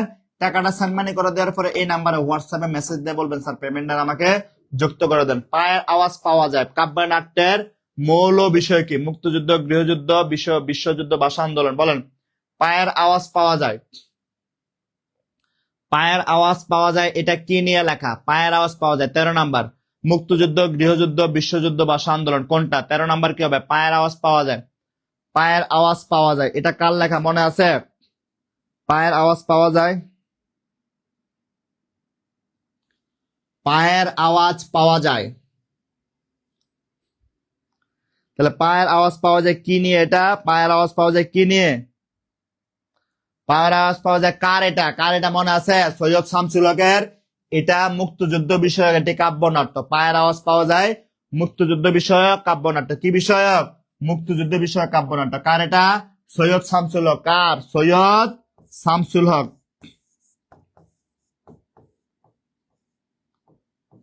সৈয়দ শামসুল হক। চেহারার কি ডক, নাম রাখছে সৈয়দ শামসুল হক। ঠিক আছে, এটা কার? সৈয়দ শামসুল হকের লেখা। মনে থাকবে ইনশাল্লাহ, মনে থাকবে। ওকে, হ্যাঁ বলছিলাম 19তম শিক্ষক নিবন্ধে যারা ফুল কোর্সে ভর্তি চলতেছে, যে আমাদের নাম্বার, এটাতে বিকাশ অথবা নগদ থেকে টাকা পাঠিয়ে দেবেন। ওকে। পাওয়ার আওয়াজ পাওয়া যায় কোন ধরনের রচনা? এটা আমরা মাত্র পড়লাম। ওকে, তাহলে আমরা ইয়ে করে যাই। পাওয়ার আওয়াজ পাওয়া যায় নাটকের রচয়িতাকে। পায়ের আওয়াজ পাওয়া যায় নাটকটির রচয়িতাকে। বলেন। পায়ের আওয়াজ পাওয়া যায় নাটকের রচয়িতাকে আমি মাত্রই বললাম। পায়ের আওয়াজ পাওয়া যায় সৈয়দ শামসুল হকের রচিত একটি মুক্তিযুদ্ধ ভিত্তিক কাব্যনাট্য। কি ভিত্তিক? মুক্তিযুদ্ধ ভিত্তিক কাব্যনাট্য। কি ভিত্তিক? মুক্তিযুদ্ধ ভিত্তিক কাব্যনাট্য। পায়ের আওয়াজ পাওয়া যায় সৈয়দ শামসুল হক রচিত একটি মুক্তিযুদ্ধ ভিত্তিক কাব্যনাট্য। কি ভিত্তিক? মুক্তিযুদ্ধ ভিত্তিক কাব্যনাট্য। তাহলে কি পাওয়া যায়? পায়ের আওয়াজ পাওয়া যায়। পায়ের আওয়াজ পাওয়া যায়। আপনাদের অনেককে দেখি সারাদিন এখানে আমার সঙ্গে ক্লাস করেন বা অন্য ছাত্রদের সঙ্গে ক্লাস করেন, এটা দেখে আমার মধ্যে একটা ভালো লাগা কাজ করে। আমি যখন ইউনিভার্সিটি হলে থাকতাম সারাদিন এরকম ক্লাস দেখতাম, জানেন, সারাদিন এভাবে ক্লাস দেখতাম। কোন টিচারের ক্লাস না থাকলে আমি হচ্ছে ইউটিউবে ঢুকে ঢুকে ক্লাস দেখতাম। এটা যারা অনেকে দেখে আমি সারাদিন আমাদের সঙ্গে যুক্ত থাকে, মাশাল্লাহ। এই রোজার দিনে কষ্ট করে ফ্যামিলির এত কাজ থাকা সাপেক্ষ, ফ্যামিলির কাজ করার পাশাপাশি যারা আমাদের ক্লাস দেখছে, যারা ছোট একটা চাকরির পাশাপাশি ক্লাস দেখছে, আল্লাহ পাক যারা বেকার হয়ে ক্লাসগুলো দেখছে, আপনি তাদের বেকারত্ব নিরসন করে দিন এবং সকলের মনের আশা পূরণ করে দিন ইনশাআল্লাহ, আমিন। ওকে, তাহলে পায়ের আওয়াজ পাওয়া যায় সৈয়দ শামসুল হকের একটা মুক্তিযুদ্ধ ভিত্তিক কাব্যনাট্য। ওকে, তাহলে আমরা 16 নাম্বার দেখি। মুক্তিযুদ্ধ ভিত্তিক উপন্যাস নিষিদ্ধ লোবান কার রচনা? আমজাদ হোসেন, হুমায়ুন আহমেদ, শওকত ওসমান, সৈয়দ শামসুল হক। নিষিদ্ধ লোবান কার রচনা? বলেন। এলজিইডির কমিউনিটি অর্গানাইজার। নিষিদ্ধ লোবান কার রচনা? নিষিদ্ধ লোবান কার রচনা? এলজিইডির কমিউনিটি অর্গানাইজার। এলজিইডির কমিউনিটি অর্গানাইজার নিষিদ্ধ লোবান। নিষিদ্ধ লোবান কার রচনা? মিহির সমাদ্দার। মিহির সমাদ্দার ডিউটি করে ক্লাস করে। মিহির ভাইয়া কিসের জব করেন আপনি? সালেহা খাতুন, হ্যাঁ অবশ্যই আপু, সবার জন্য দোয়া রইলো, সবার জন্য দোয়া রইলো। আল্লাহ পাক যেন আপনাদের মনের আশা পূরণ করে ইনশাআল্লাহ, ইনশাআল্লাহ যেন আপনাদের মনের আশা পূরণ করে আল্লাহ পাক, সবার জন্য দোয়া রইলো আপু। হ্যাঁ হ্যাঁ পেমেন্ট ডান। হ্যাঁ আপু আপনার পেমেন্ট আসছে, আপনার পেমেন্ট আসছে, আমি দেখলাম আপনার পেমেন্ট আসছে, আপনার পেমেন্ট আসছে। হ্যাঁ থ্যাংক ইউ আপু, আপনার পেমেন্ট আসছে। হ্যাঁ এখনো যারা ভর্তি হন না জাস্ট এই নাম্বারে টাকা পাঠিয়ে দেন, কারণ লাইভ চলে গেলে কিন্তু অফারটা শেষ। লাইভ চলে গেলে অফার শেষ, লাইভ চলে গেলে অফার শেষ। নিষিদ্ধ লোবান কার রচনা? নিষিদ্ধ লোবান বলেন, নিষিদ্ধ লোবান কার রচনা? 15 নম্বর নিষিদ্ধ লোবান। শওকত ওসমান নাকি শামসুল হক? বলেন শওকত ওসমান নাকি শামসুল হক? নিষিদ্ধ লোবান কার? শামসুল হক নাকি শওকত ওসমান, কোনটা হবে বলেন? শামসুল হক নাকি শওকত ওসমান, কোনটা হবে বলেন? নিষিদ্ধ লোবান কার রচনা? নিষিদ্ধ লোবান। নামটার মধ্যে যেমন কেমন একটা মানে একটা রক্ত, একটা তেজ তেজ তেজ একটা জাহাজ আছে নামটার মধ্যে, দেখেন একটা তেজ তেজ জাহাজ আছে। কি জাহাজ আছে? তেজ তেজ জাহাজ আছে। তাহলে নিষিদ্ধ লোবান কার রচনা? নিষিদ্ধ লোবান সৈয়দ শামসুল হকের বাংলাদেশের মুক্তিযুদ্ধের প্রেক্ষাপটে রচিত একটা বিখ্যাত উপন্যাস। নিষিদ্ধ লোবান অনেকে শওকত ওসমান দাগ দিচ্ছেন না, নিষিদ্ধ লোবান বাংলাদেশের মুক্তিযুদ্ধ ভিত্তিক একটি রচনা সৈয়দ শামসুল হকের। ঠিক আছে, আচ্ছা তারপরে দেখি আমরা নিচের কোনটি আল মাহমুদের শিশুতোষ কাব্য গ্রন্থ? পাখির কাছে, ফুলের কাছে, কবি ও কোলাহল, দেহ দয়িতা, বক্তিয়ারের ঘোড়া। নিচের কোনটি কবি আল মাহমুদের? আল মাহমুদের বাড়ি হচ্ছে ব্রাহ্মণবাড়িয়া। কবি আল মাহমুদের বাড়ি বাংলাদেশের ব্রাহ্মণবাড়িয়াতে। কবি আল মাহমুদের বাড়ি বাংলাদেশের ব্রাহ্মণবাড়িয়াতে। কোথায়? বাংলাদেশের ব্রাহ্মণবাড়িয়াতে। কবি আল মাহমুদের বাড়ি বাংলাদেশের ব্রাহ্মণবাড়িয়াতে। বলেন পাখির কাছে, ফুলের কাছে, কবি ও কোলাহল, দেহ দয়িতা, দয়িতা, বক্তিয়ারের ঘোড়া। কবি আল মাহমুদের শিশুতোষ গ্রন্থ কোনটা? কবি আল মাহমুদের শিশুতোষ গ্রন্থ কোনটা? আল মাহমুদ থেকে সামনে পরীক্ষায় প্রশ্ন হবে, কারণ উনি বর্তমান সরকারের সঙ্গে বা বর্তমান প্রাসঙ্গিকের সঙ্গে যায়। ঠিক আছে,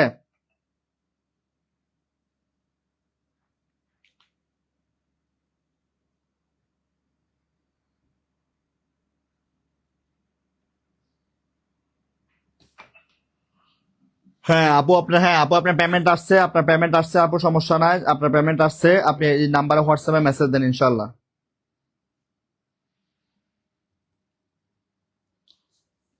তাহলে আমরা কি বলছি? কি বলছি? নিচের কোনটি আল মাহমুদের শিশুতোষ? Postmaster general postal operator 2023। পাখির কাছে, ফুলের কাছে, এটা একটি শিশুতোষ গ্রন্থ। এটা কবি আল মাহমুদের, কবি আল মাহমুদের একটি শিশুতোষ গ্রন্থ। শিশুতোষ গ্রন্থ, পাখির কাছে, ফুলের কাছে, শিশুতোষ গ্রন্থ কার রচিত? কবি আল মাহমুদের রচিত। পাখির কাছে, ফুলের কাছে।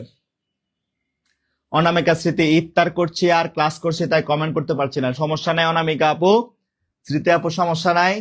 স্মৃতি আপু একবার রোজার আগে মানিকগঞ্জে ওরাকল বিসিএস এ ক্লাস নিতে গেছি, উনি আমাকে লাঞ্চ করাইছেন, কি স্বাদ হয়েছে আল্লাহ। হ্যাঁ আশা করি ঈদের পরে স্মৃতি আপু আবার লাঞ্চ করাবেন আমাদের। ওকে ক্লিয়ার, এটা 17 নাম্বার ক্লিয়ার। আচ্ছা, পানকড়ির রক্ত কোন ধরনের রচনা? স্বাস্থ্য প্রকৌশল অধিদপ্তরের অফিস সহায়ক, ভ্রমণ কাহিনী, রম্য রচনা, কথা সাহিত্য, গল্পগ্রন্থ। পানকড়ির রক্ত, পানকড়ির রক্ত।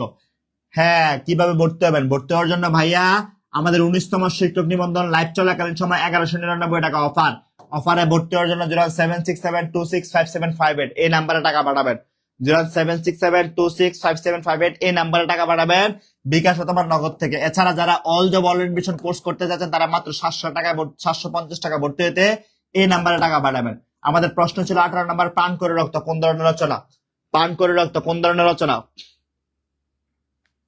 আমাদের প্রশ্ন ছিল পান করে রক্ত কোন ধরনের রচনা, একটু কমেন্ট করেন দ্রুত। হ্যাঁ মাশাল্লাহ, ওকে ওকে ওকে জেরিন আপু, হ্যাঁ ঠিক আছে ওকে আপু। পান করে রক্ত কোন ধরনের রচনা, দ্রুত বলেন। পান করে রক্ত কোন ধরনের রচনা? দ্রুত বলেন। পান করে রক্ত, পান করে রক্ত কোন ধরনের রচনা? পান করে রক্ত কোন ধরনের রচনা? পান করে রক্ত মনে আছে? একটু আগে আমরা আল মাহমুদের কথা বলছি, মনে আছে? পান করে রক্ত কবি আল মাহমুদের একটি গল্প গ্রন্থ। কার? কবি আল মাহমুদের একটি গল্প গ্রন্থ হচ্ছে পান করে রক্ত। পান করে রক্ত কবি আল মাহমুদের একটি গল্প গ্রন্থ। কার? কবি আল মাহমুদের একটি গল্প গ্রন্থ। পান করে রক্ত কবি আল মাহমুদের একটি গল্প গ্রন্থ। কার? কবি আল মাহমুদের একটি গল্প গ্রন্থ। অনামিকা স্মৃতি স্যার ইফতারের দাওয়াত রইল, কাল আসেন না। স্মৃতি আপু কালকে আমি সারাদিন আমার পেট বেঁচে ক্লাস নেবো, পার্সোনাল বেঁচে, কালকে আসা যাবে না, সমস্যা নেই আপু। আপনি ইফতারি বানান এবং ক্লাসটা দেখেন, সুযোগ পাইলে কমেন্ট করেন আপু, ইনশাল্লাহ ক্লাস থেকে শিখতে পারবেন আশা করি আপু। আমাদের 19তম শিক্ষক নিবন্ধন বেঁচে ভর্তি চলতেছে, আমাদের অফারে ভর্তি হতে এই নাম্বারে সেন্ড মানি করে দেন বিকাশ থেকে। হ্যাঁ তাহলে 18 নাম্বার, পান করে রক্ত কার রচনা? স্বাস্থ্য প্রকৌশল অধিদপ্তর অফিস সহায়ক, 2023 সালের প্রশ্ন এটা। কার রচনা? আমরা বলছি এটা আল মাহমুদের একটি শিশুতোষ গল্প গ্রন্থ। কার রচিত? আল মাহমুদের একটি শিশুতোষ গল্প গ্রন্থ। ঠিক আছে, আচ্ছা হ্যাঁ যেটা বলতেছিলাম আপনাদের জন্য সুখবর, যেটা বলতেছিলাম 19তম শিক্ষক নিবন্ধন জেনারেল ফুল কোর্সে ভর্তি চলতেছে। ভর্তি ফি আমাদের, যদি আপনি অফারে ভর্তি হন, লাইভ চলাকালীন সময় অফারে ভর্তি হন, তাহলে ভর্তি ফি আপনার জন্য মাত্র 1199 টাকা। কত টাকা? 1199 টাকা। এছাড়া যারা all job all admission course করতে চান শুধুমাত্র ইংরেজি বেসিকের জন্য, তারা 1500 টাকার ভর্তি ফি মাত্র 750 টাকা ভর্তি হতে পারবেন। কত? মাত্র 750 টাকা। এই যে আমাদের নাম্বার দেওয়া আছে, আপনারা এই নাম্বারে টাকা পাঠিয়ে ভর্তি হয়ে যেতে পারেন, এই নাম্বারে টাকা পাঠিয়ে ভর্তি হয়ে যেতে পারেন। আচ্ছা, 19 নাম্বার, মুক্তিযুদ্ধ ভিত্তিক উপন্যাস কোনটি? এলজিইডি কম্পিউটার অপারেটর 2023, কাবিলের গান, প্রতিদিন একদিন, শ্যামল ছায়া, কোনটি নয়। বলেন নিচের কোনটি মুক্তিযুদ্ধ ভিত্তিক উপন্যাস? আমি হিন্টস দিয়ে দেই, কিছুক্ষণ আগে আমরা এটা নিয়ে আলোচনা করছিলাম, যার লেখক হচ্ছে হুমায়ুন আহমেদ। কিছুক্ষণ আগে আমরা এটা নিয়ে আলোচনা করছিলাম, যার লেখক হুমায়ুন আহমেদ। তাহলে প্রিয় ভাই বোন বলেন মুক্তিযুদ্ধ ভিত্তিক গ্রন্থ কোনটা বা মুক্তিযুদ্ধ ভিত্তিক উপন্যাস কোনটা? কাবিলের গান, প্রতিদিন একদিন, শ্যামল ছায়া, এবং আমাদের 4 নাম্বার অপশন হচ্ছে কোনটি নয়। নিশ্চিত কোন একটা তো হবে, যেহেতু আমি বলছি যে হুমায়ুন আহমেদ এটা রচনা লিখছে। হ্যাঁ, তাহলে কি বলছে আমরা? কাবিলের গান, প্রতিদিনের একদিন, শ্যামল ছায়া। এই শ্যামল ছায়া হুমায়ুন আহমেদ রচিত। কার রচিত? হুমায়ুন আহমেদ রচিত। শ্যামল ছায়া হুমায়ুন আহমেদের রচিত। কার রচিত? হুমায়ুন আহমেদ রচিত। শ্যামল ছায়া কার রচিত? হুমায়ুন আহমেদ রচিত। কার রচিত হবে? শ্যামল ছায়া হুমায়ুন আহমেদ রচিত। কার রচিত? হুমায়ুন আহমেদ রচিত। ঠিক আছে, শ্যামল ছায়া কার রচিত? হুমায়ুন আহমেদ রচিত। ক্লিয়ার এটা? শ্যামল ছায়া কার রচিত? হুমায়ুন আহমেদ রচিত। অধ্যাপক হুমায়ুন আহমেদ রচিত। হুমায়ুন আহমেদ ঢাকা বিশ্ববিদ্যালয়ের রসায়ন বিভাগের অধ্যাপক ছিলেন, তাহলে অধ্যাপক হুমায়ুন আহমেদ রচিত। ক্লিয়ার এটা? আচ্ছা, ঠিক আছে। তারপরে দেখি আমরা 20 নম্বর, জীবন আমার বোন কোন ধরনের সাহিত্যকর্ম? সমন্বিত 10 ব্যাংকের অফিসার। সমন্বিত 10 ব্যাংকের অফিসার 2024-2024-এ সমন্বিত 10 ব্যাংকের মধ্যে এই প্রশ্নটা আসছে। 2024-এ সমন্বিত 10 ব্যাংকের মধ্যে এই প্রশ্নটা আসছে। বলছে কি? বলছে জীবন আমার বোন নাটক, প্রবন্ধ, উপন্যাস, কবিতা। বলেন জীবন আমার বোন এটা কি? জীবন আমার বোন, জীবন আমার বোন, জীবন আমার বোন এটা কোন ধরনের কোন ধরনের রচনা? বলেন জীবন আমার বোন।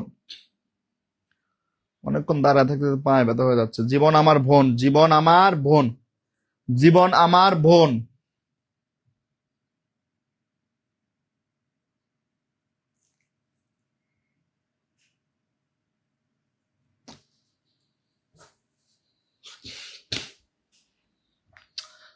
জীবন আমার বোন পারবেন? আচ্ছা, এবার দেখেন জীবন আমার বোন, জীবন আমার বোন মাহমুদ হাসানের। কার? কার? মাহমুদ হাসানের। মাহমুদ হাসানের জীবন আমার বোন মাহমুদ হাসানের 1971 সালকে কেন্দ্র করে, 1971-এর বর্বরতাকে কেন্দ্র করে লেখা একটি উপন্যাস। তাহলে এটা কোন ধরনের রচনা? উপন্যাস। লেখককে? লেখক হচ্ছেন মাহমুদ হাসান। কে লেখক? মাহমুদ হাসান। জুমুর বর্মন বলছিল উপন্যাস, মাশাআল্লাহ। টিনা বলছেন নাটক, না হবে না। প্রিন্স আল মাসুম বলছে উপন্যাস। রিপা বলছেন উপন্যাস। রাশেদ রায়হান বলছেন উপন্যাস। নীলনবতী উইভাপা বলছেন উপন্যাস। রাশেদ ভাই উপন্যাস। তাহমিনা বেগম বলছেন প্রবন্ধ, না এটা হবে না। রাজকন্যা বলছে উপন্যাস। যৌবন যার যুদ্ধে যাওয়ার শ্রেষ্ঠ সময়, তার লেখা আছে। যৌবন যার যুদ্ধে যাওয়ার সময় তার লেখা আছে। আচ্ছা, রিপা আক্তার, আতিকুল ইসলাম। ওকে, ক্লিয়ার এটা? তাহলে মাহমুদ হাসানের লেখা উপন্যাস কি নিয়ে? মুক্তিযুদ্ধ নিয়ে রচিত। ওকে, আচ্ছা এইবার আমরা 21 নম্বর দেখি। আচ্ছা, এটা তো দেখলাম। ওকে, এটা তো মাত্র রিপিট হলো। জদ্দাফি আমার গুরু কার রচনা? Senior star plus 2023। এটা খুবই গুরুত্বপূর্ণ। আমাদের ঢাকা বিশ্ববিদ্যালয়ে একজন ভদ্রলোক এটা লিখছেন। জদ্দাফি আমার গুরু কার রচনা? বলেন জদ্দাফি আমার গুরু। জদ্দাফি আমার গুরু অর্ধেক নারী অর্ধেক ঈশ্বরী।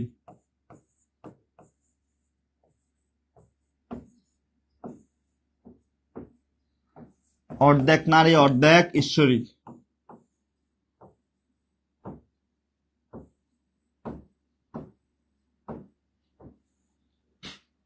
অর্ধেক নারী অর্ধেক ঈশ্বরী। গাভী বৃত্তান্ত, সবগুলো ওনার লেখা। গাভী বৃত্তান্ত, অর্ধেক নারী অর্ধেক ঈশ্বরী এবং গাভী বৃত্তান্ত, এগুলা কার রচিত? বলেন অর্ধেক নারী অর্ধেক ঈশ্বরী।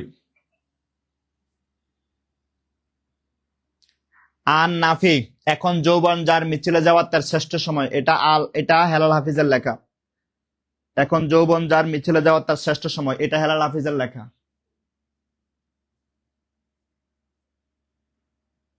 ঠিক আছে, তাহলে জদ্দাফি আমার গুরু অর্ধেক নারী অর্ধেক ঈশ্বর এবং গাভী বৃত্তান্ত। জদ্দাফি আমার গুরু অর্ধেক নারী অর্ধেক ঈশ্বর এবং গাভী বৃত্তান্ত, এগুলো সবগুলো আহমেদ ছফার লেখা। আপনারা যদি চাকরি পাওয়ার আগে বা পরে কখনো রিল্যাক্স পান, যদি সময় পান, তাহলে অর্ধেক নারী অর্ধেক ঈশ্বরী বইটা পড়েন। যদি চাকরি পাওয়ার আগে বা পরে কখনো সময় পান, আমার অনুরোধ রইল অর্ধেক নারী অর্ধেক ঈশ্বরী গল্প বইটা পড়েন। অসাধারণ একটা গল্প, আহমেদ সফার রচিত অর্ধেক নারী অর্ধেক ঈশ্বরী গল্পটা, মানে উপন্যাসটা অসাধারণ একটা উপন্যাস। তার ভিতরের গল্পগুলো অসাধারণ, আমার কাছে ভালো লাগছে। এই জন্য আমি অনুরোধ করলাম আপনারা সুযোগ পেলে এটা পড়ে নিন, সুযোগ পেলে এটা পড়ে নিন। তাহলে যারা 19তম শিক্ষক নিবন্ধন জেনারেল ফুল কোর্সে অফারে ভর্তি হতে চাচ্ছেন 1199 টাকা, তারা আমাদের উপরে স্ক্রিনে দেয় এই যে নাম্বার 07672657558, এই নাম্বারে নগদ বা বিকাশ থেকে সেন্ড মানি করে দেবেন। সেন্ড মানি করে দিলে আপনাকে সম্পূর্ণ নতুন বেশি যুক্ত করে দেওয়া হবে ইনশাআল্লাহ। হ্যাঁ, আচ্ছা, এছাড়া যারা সাইদুল স্যারের all job all admission English course, কারণ হচ্ছে আপনারা অনেকে ইংরেজিতে এখনো দুর্বল, আপনারা টেন্স পারেন না এখনো, আপনারা এখনো সেন্টেন্স মেক করতে পারেন না, আপনারা এখনো ভয়েস চেঞ্জ করতে পারেন না, আপনারা ট্রান্সলেশন করতে পারেন না, আপনারা কোনো একটা অনুবাদ আসছে অনুবাদটাকে লিখতে পারেন না, আপনাদেরকে যখন ক্রিয়েটিভ হ্যান্ড রাইটিং লিখতে দেয় আপনারা নিজের থেকে কোনো কিছু লিখতে পারেন না, মুখস্থ করে যান, কমন না আসলে একবারে ধরা। এরকম যারা ভাই বোন আছেন তাদেরকে ইংলিশ বেসিকটা যদি আপনি শিখতে পারেন, যদি আপনি বেসিক শিখতে পারেন, তাহলে আপনি সবকিছুর জন্য রাজা হয়ে যাবেন। তাই ইংলিশ বেসিক শেখার জন্য সাইদুল স্যারের all job all admission course মাত্র 750 টাকা। এখানে আপনি 70টা ক্লাস অলরেডি রেকর্ড আছে, 70টা ক্লাস পাবেন, এবং এখানে আপনি 70টা ক্লাস স্যার লাইভ নিবেন, এই 140টা ক্লাস টোটাল পাবেন। তাই প্রিয় ভাই বোন, যারা all job all admission English কোর্সে ভর্তি হবেন, দেরি না করে জাস্ট এই নাম্বারে বিকাশ অথবা নগদ থেকে সেন্ড মানি করে দেন। সেন্ড মানি করে দেওয়ার পরে ট্রানজাকশনের স্ক্রিনশটটা এই নাম্বারে হোয়াটসঅ্যাপ পাঠাবেন, হোয়াটসঅ্যাপে পাঠাইয়া এই নাম্বারে মেসেজ দিবেন, স্যার আমার পেমেন্টটা আমাকে ভর্তি করে দেন। ঠিক আছে, স্বপ্ন বুঝবেন। উপন্যাস বইটা কোথায় পাবো আপু? আপনি রকমারিতে পাবেন, বা যে কোনো আপনার আশেপাশে যে কোনো বইয়ের দোকানে পাবেন। অর্ধেক নারী অর্ধেক ঈশ্বরী, এই উপন্যাসটা পড়েন, দেখবেন মানে ভালো লাগবে, মানে আমার সাজেশন ভালো লাগবে। আমি মানে আমার মনের মধ্যে গাইতে গেছে উপন্যাসটা। হ্যাঁ, তাহলে 22 নম্বর যদ্দাফি আমার গুরু, অর্ধেক নারী অর্ধেক ঈশ্বরী, গাবে বৃত্তান্ত, এগুলা কার? এই তিনটে আহমেদ সফার। আমি আর দুটা লিখে দিলাম, এগুলো আহমেদ সফার। ক্লিয়ার? আচ্ছা,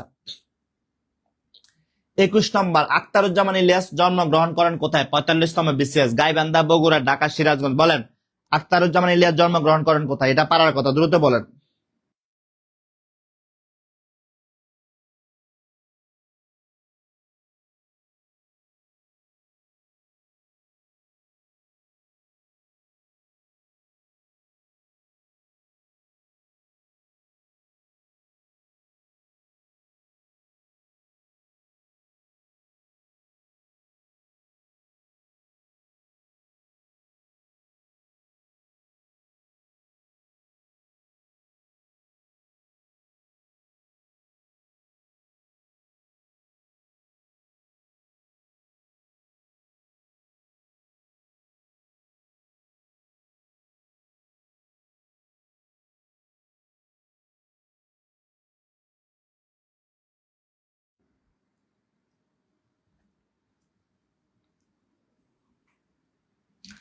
হ্যাঁ, এই যে পাইয়া গেছি, গাইবান্ধা জেলার লোক। হ্যাঁ, বলছে আমার এলাকায়। হ্যাঁ, আখতারুজ্জামান ইলিয়াস গাইবান্ধা জেলা জন্মগ্রহণ করেন। উনি ব্রিটিশ আমলে গাইবান্ধা জেলা জন্মগ্রহণ করেন। দিদারুল ইসলাম বলছেন নোয়াখালী কোম্পানিগঞ্জ। দিদারুল ভাই বলছেন নোয়াখালী কোম্পানিগঞ্জ। না, নোয়াখালী একদিন বিভাগ হবে, তবে ওখানে গাইবান্ধার মধ্যে আখতারুজ্জামান ইলিয়াস আসবে না। পারভিন আক্তার নিশি আপু বলছে আমাদের গাইবান্ধা। হ্যাঁ নিশি আপু, আখতারুজ্জামান ইলিয়াস আপনাদের গাইবান্ধা জন্মগ্রহণ করছেন। উনি ব্রিটিশ আমলে, অর্থাৎ ব্রিটিশের সময়কালে গাইবান্ধা জেলায় জন্মগ্রহণ করছেন, মনে থাকবে আপু। আচ্ছা, ঠিক আছে, ওকে। তাহলে আমরা পরেরটায় যাই আমরা। ওকে, রেইনকোট কার লেখা ছোট গল্প? পিএইচএর স্টাফ অফিসার 2023। রেইনকোট কার লেখা ছোট গল্প? এটা আমাদের এই সিচিতে আছে রেইনকোট। এখানে মিন্টু নামে একজন থাকে, তার রেইনকোটটা পরে তার দুলাভাই একদিন বের হওয়ার পর সবাই তার দিকে আচমকা চেয়ে থাকে। মিন্টু ছিল একজন গেরিলা যোদ্ধা। এই সামগ্রিক কাহিনী নিয়ে, মুক্তিযুদ্ধের কাহিনী নিয়ে, অর্থাৎ বৃষ্টির দিনে, স্যাঁতস্যাঁতে বৃষ্টির দিনে মুক্তিযুদ্ধের কাহিনী নিয়ে যেটা লেখা হচ্ছিল সেটা হচ্ছে রেইনকোট কার লেখা? আচ্ছা, আমাদের অপশন গুলো একটু চেঞ্জ আছে, আমরা এই প্রশ্নটা একটু এড়িয়ে যাই। মেঘনাদ বোধ কাব্য, শেষ লেখা জীবন ছিল সাফাই, এটা আমরা একটু চেঞ্জ করে যাই এটা। ওকে, আচ্ছা 25 নাম্বার মুক্তিযুদ্ধ বিষয়ক গ্রন্থ হাঙ্গর নদী গ্রেনেড কে লিখেছেন? প্রবাসী কল্যাণ ব্যাংকের অফিস সহায়ক। মুক্তিযুদ্ধ বিষয়ক গ্রন্থ হাঙ্গর নদী গ্রেনেড কে লিখেছেন? বলেন মুক্তিযুদ্ধ বিষয়ক গ্রন্থ হাঙ্গর নদী গ্রেনেড কে লিখেছেন? মুক্তিযুদ্ধ বাংলাদেশ ব্যাংক সহকারে পরিচালক 2024। মুক্তিযুদ্ধ বিষয়ক গ্রন্থ, ওকে দ্রুত বলেন, দ্রুত। মুক্তিযুদ্ধ বিষয়ক গ্রন্থ হাঙ্গর নদী গ্রেনেড কে লিখেছেন? মুক্তিযুদ্ধ বিষয়ক গ্রন্থ হাঙ্গর নদী গ্রেনেড কে লিখেছেন? দ্রুত বলেন।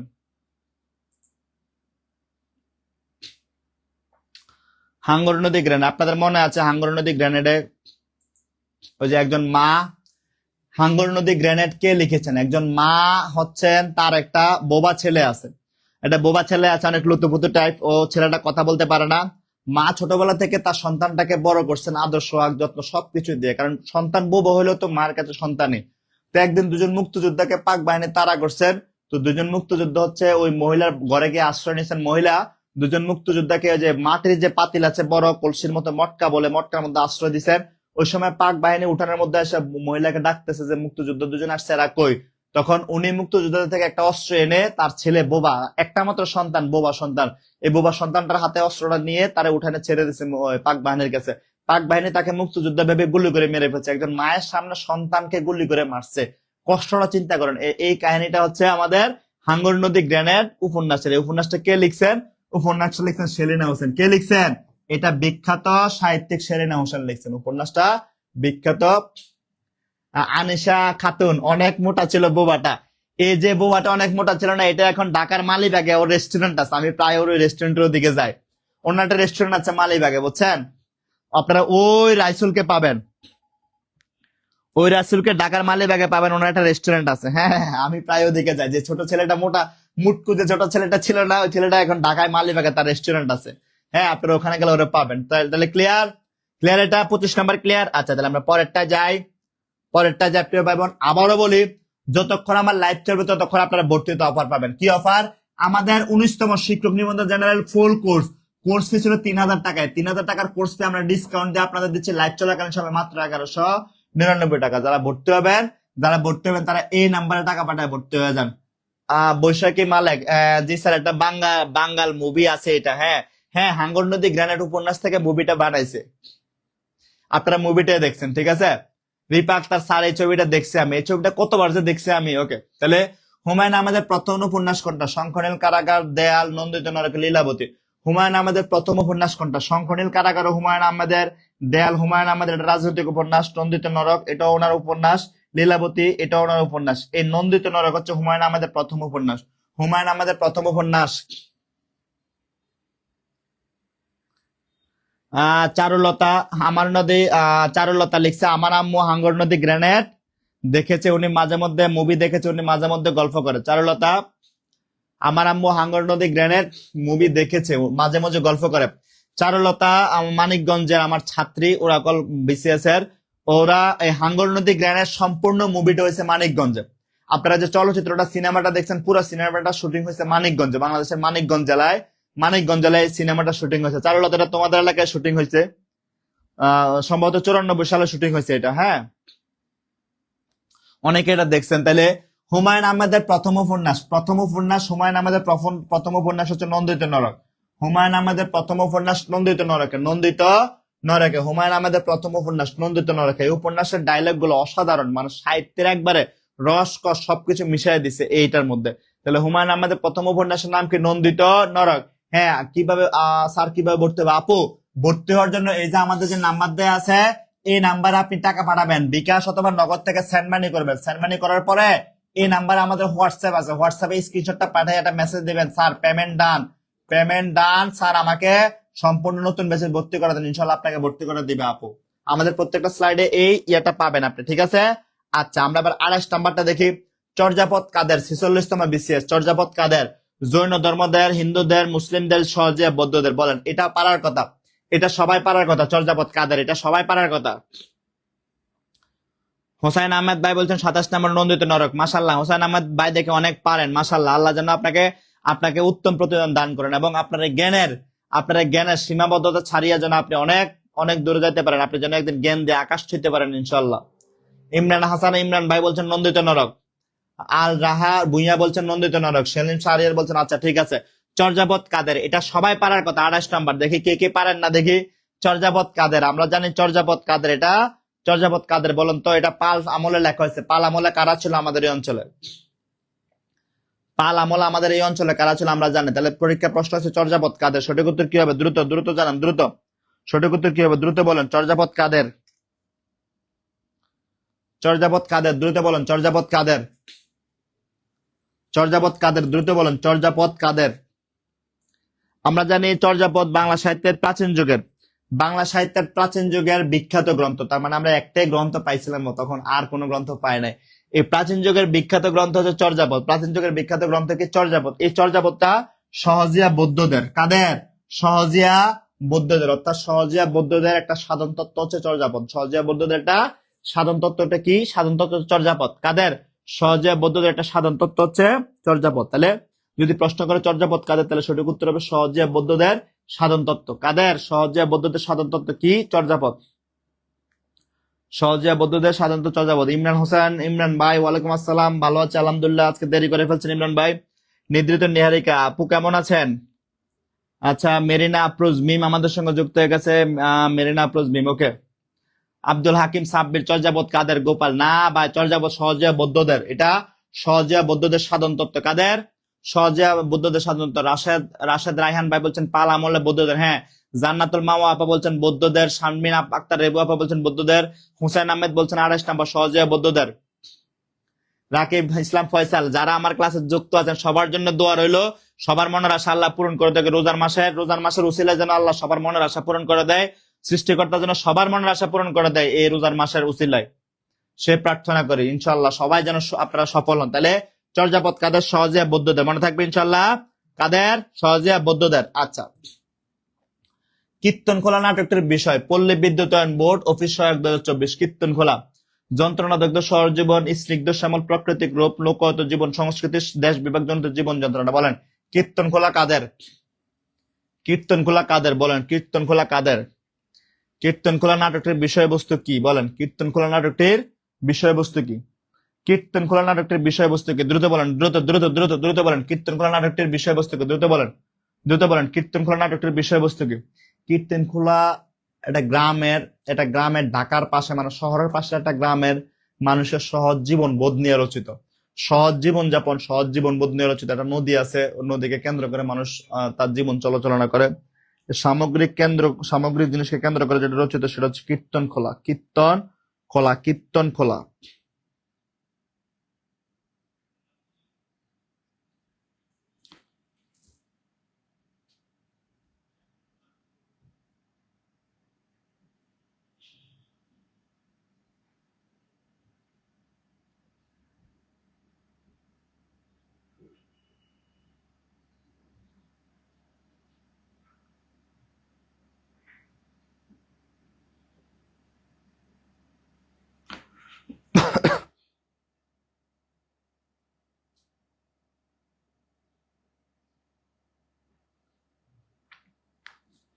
তাহলে কীর্তনখোলা কি নিয়ে? মোহাম্মদ ইমরান ভোলা থেকে। হ্যাঁ, কীর্তনখোলা কি নিয়ে যে বলছি, শহরের পাশে একটা সহজ সরল জীবনের, তার মানে লোকগত জীবন সংস্কৃতি। লোকগত মানে লোকালয়, অর্থাৎ লোকগত জীবন সংস্কৃতি নিয়ে যেটা, সেটা হচ্ছে কীর্তনখোলা। লোকগত জীবন সংস্কৃতি নিয়ে যেটা লেখা হচ্ছে সেটা হচ্ছে কীর্তনখোলা। কি হবে সেটা? কীর্তনখোলা। জান্নাতুল ফেরদৌস জান্নাত আপা বলছেন লোকায়ত জীবন।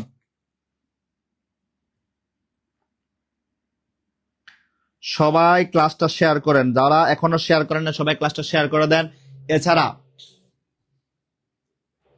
মাত্র আসলাম, আবার চলে যেতে হবে তাড়াতাড়ি। নূপুর আপু মাত্র আসছে, আবার চলে যেতে হবে তাড়াতাড়ি নিশ্চিত। চুলার মধ্যে তরকারি বসায় আসছে, তরকারিটা একটু কষাইতেছে, এই সময় আবার ক্লাসে আসছে। যখন এটা কষানো শেষ, মানে শুরু হয়ে যাবে, তখন আবার দৌড়ে তরকারির কাছে যাবে, নাহলে আগুনে তরকারি পুড়ে যাবে। ঠিক আছে, সবাই কমেন্ট করে দেন, সবাই সবাই কমেন্ট করে জানান। ওকে। নূপুর আক্তার স্যার আর কতক্ষণ? আপু আর বেশিক্ষণ নেবো না, আমরা আর বেশিক্ষণ নেবো না। বুঝতে পারতেছি আপনারা অনেকে রান্না করবেন, অনেকে রান্না করতে যাচ্ছেন, আমরা বুঝতে পারতেছি। আপু কোন নাটকটি সেলিম আল দিনের প্রাথমিক বিদ্যালয়ের সহকারী শিক্ষক 2017? পায়ের আওয়াজ পাওয়া যায়, কবর, সুবচন নির্বাসনে, মুনতাসির ফ্যান্টাসি। কোনটা সেলিম আল দিনের নাটক? কোনটা সেলিম আল দিনের? এম এ নূপুর আপু, হ্যাঁ আপু বলছে জি, তার মানে আমি ধরতে পারছি আপু চুলার মধ্যে তরকারি বসে আসছে। কোনটা সেলিম আল দিনের নাটক? দ্রুত বলেন কোনটা সেলিম আল দিনের নাটক।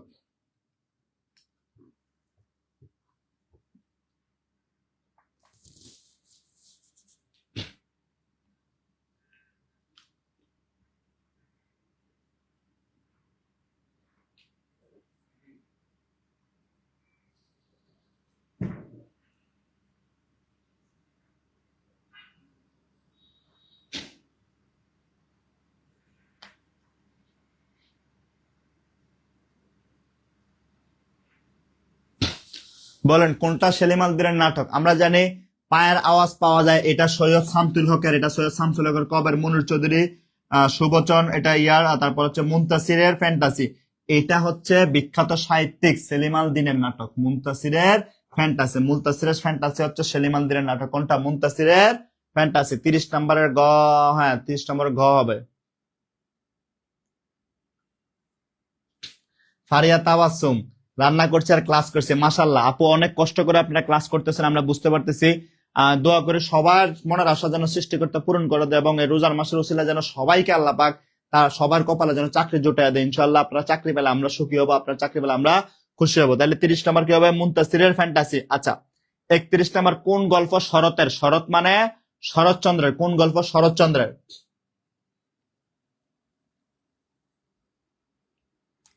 গ্যাসের চুলা। আচ্ছা, রিপা আপু গ্যাসের চুলার পাওয়ার কমায় দিয়া ক্লাস করতে বসছে, বুঝছি আমরা। ঠিক আছে, তাহলে বলছি কোনটা শরৎচন্দ্রের গল্প? হৈমন্তী রবীন্দ্রনাথ ঠাকুরের গল্প। বিকারিণী এটা কার গল্প বলেন? মহেশ এটা শরৎচন্দ্রের গল্প। তিতাস পার এটা মোহাম্মদ হুসাইনের গল্প। তাহলে এই যে মহেশ, এই যে মহেশ, মহেশ বা বিলাসী, মহেশ বা বিলাসী এই গল্পগুলা কার? এই গল্পগুলা শরৎচন্দ্র। এগুলা কার গল্প? এগুলা শরৎচন্দ্রের গল্প। এখন যদি বলতে বিলাসী, বিলাসী মৃত্যুঞ্জয় এটার গল্প যদি বলতে, তাহলে বিলাসী আর মৃত্যুঞ্জয়ের গল্প কে লিখছে? এটা শরৎচন্দ্র লিখছে। 46 নম্বর বিসিএস এর প্রশ্ন, নিচের কোনটা শরৎচন্দ্রের গল্প? নিচের কোনটা শরৎচন্দ্রের গল্প? তাহলে সঠিক উত্তর হবে, সঠিক উত্তর কি হবে? সঠিক উত্তর হবে নিচের কোনটা শরৎচন্দ্রের গল্প।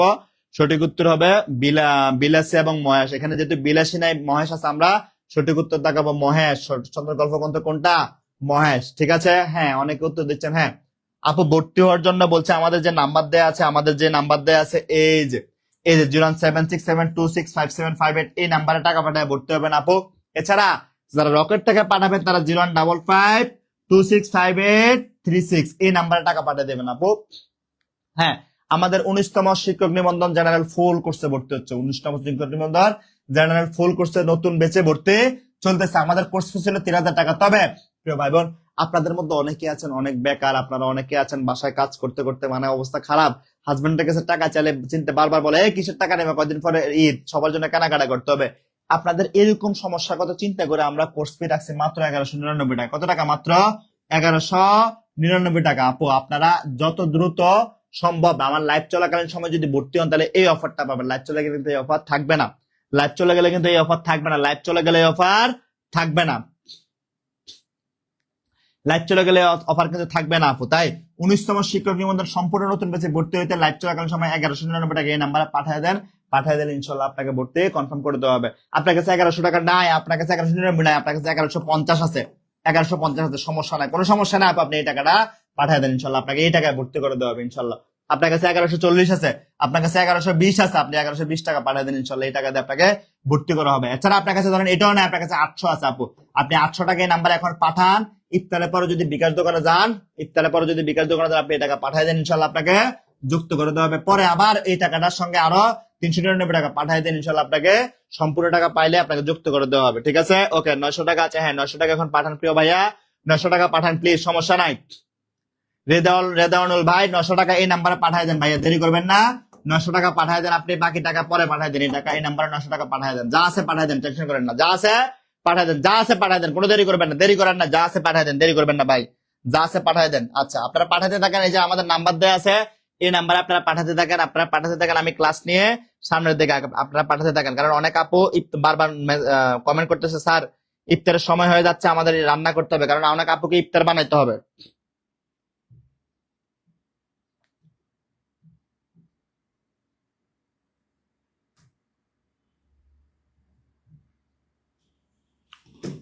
অনেক আপুকে ইফতার বানাইতে হবে। ওকে, তাহলে আপনারা এই যে নাম্বার দেওয়া আছে আমাদের উপরে, এই নাম্বারে টাকা পাঠিয়ে দেবেন। এই নাম্বারে টাকা পাঠিয়ে দিলে আমরা যুক্ত করে দেবো। জাস্ট এই নাম্বারে বিকাশ অথবা নগদ থেকে সেন্ড মানি করবেন। সেন্ড মানি করার পরে এই নাম্বার হোয়াটসঅ্যাপ মেসেজ দিবেন, রেজওয়ান বলে পাঠিয়ে দেন, সমস্যা নাই ভাইয়া পাঠিয়ে দেন, আপনি পাঠিয়ে দেন, বাকিটা পরে দেন। রাইফেল রুটি আওরাত উপন্যাসের রচয়িতা 25তম বিসিএস আনোয়ার পাশা, জয়ী রায়ান, সত্যান সেন, আবু জাফর শামসুদ্দিন। বলেন রাইফেল রুটি আওরাত কার লেখা? রাইফেল রুটি আওরাত কার লেখা? দ্রুত বলেন রাইফেল রুটি আওরাত কার লেখা? এটা সবাই পারার কথা, একটু কমেন্ট করেন, দ্রুত দ্রুত কমেন্ট করেন রাইফেল রুটি আওরাত কার লেখা।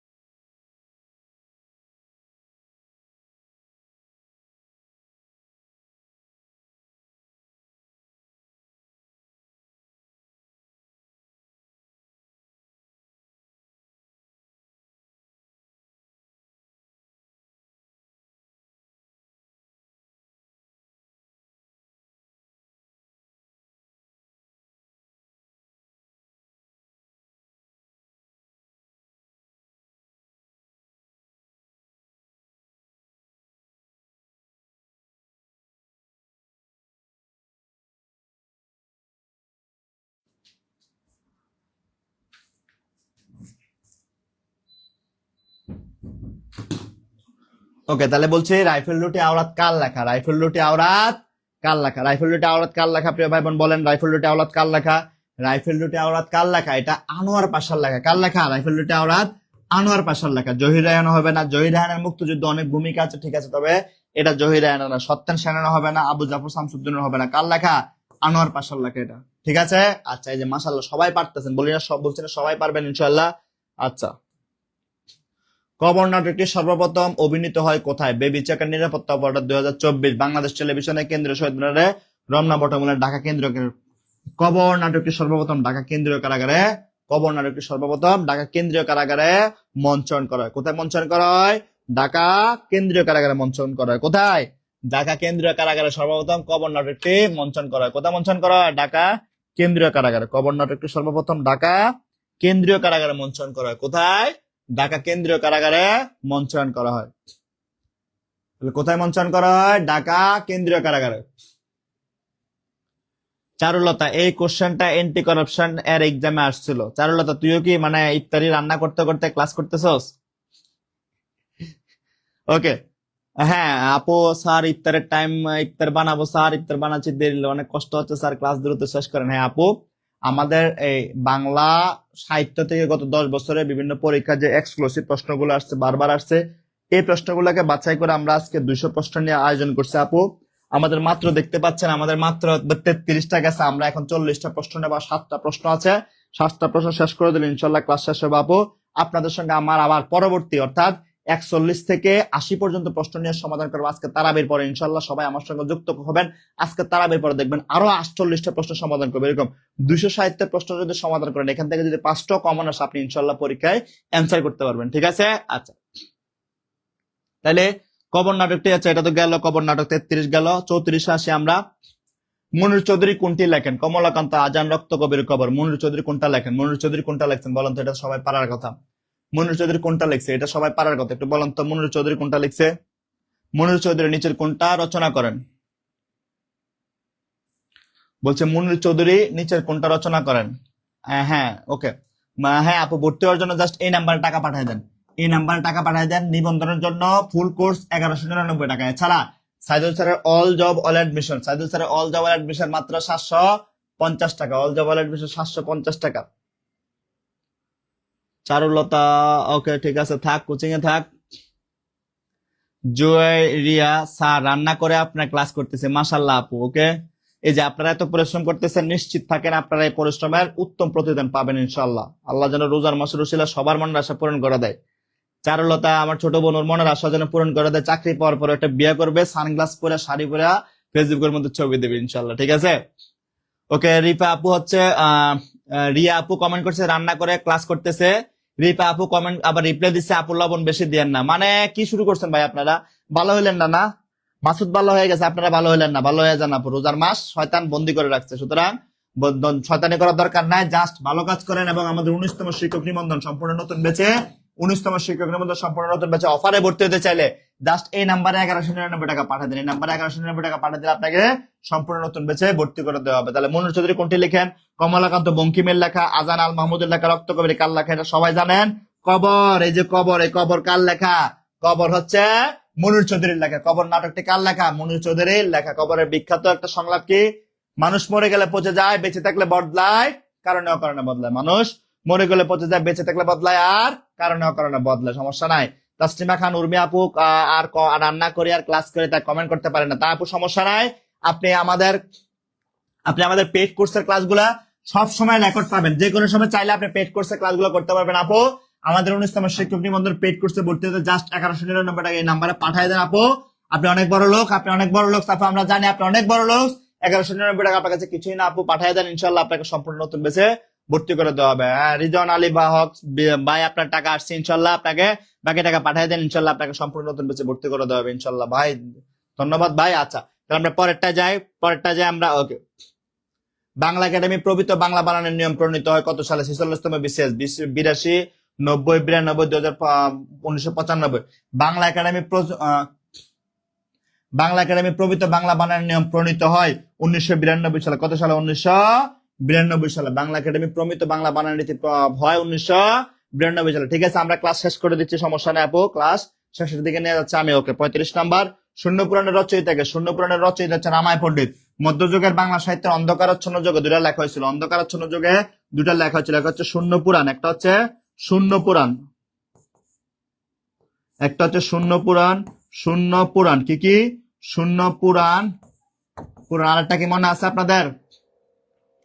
আরেকটা মনে আছে? শেখ শুভোদয়া, শেখ শুভোদয়া, শূন্য পুরাণ এবং শেখ শুভোদয়া, এই দুইটা হচ্ছে বাংলা সাহিত্যের অন্ধকারাচ্ছন্ন যুগের। এর মধ্যে শূন্য পুরাণটা লিখছে রামায় পণ্ডিত। কে লিখছে শূন্য পুরাণটা? রামায় পণ্ডিত লিখছে। বাংলা সাহিত্যের মধ্যযুগের অন্ধকারাচ্ছন্ন যুগের সাহিত্য দুইটা, একটা হচ্ছে শূন্য পুরাণ, একটা হচ্ছে শেখ শুভোদয়। তার মধ্যে রামায় পণ্ডিত লিখছে, রামায় পণ্ডিত লিখছে শূন্য পুরাণ। ঠিক আছে, আচ্ছা পরেরটা যে আমরা বলছি 19তম শিক্ষক নিবন্ধন জনের ফুল কোর্সে ভর্তি চলতেছে, যে আমাদের নাম্বার দেওয়া আছে। সেলিম আল দ্বীনের নাটকে অনুষ্ঠিত শিল্পতত্ত্ব, অস্তিত্ববাদ, পরস্তবাদ, অভিব্যক্তি এবং দ্বৈতাদ্বৈতবাদ।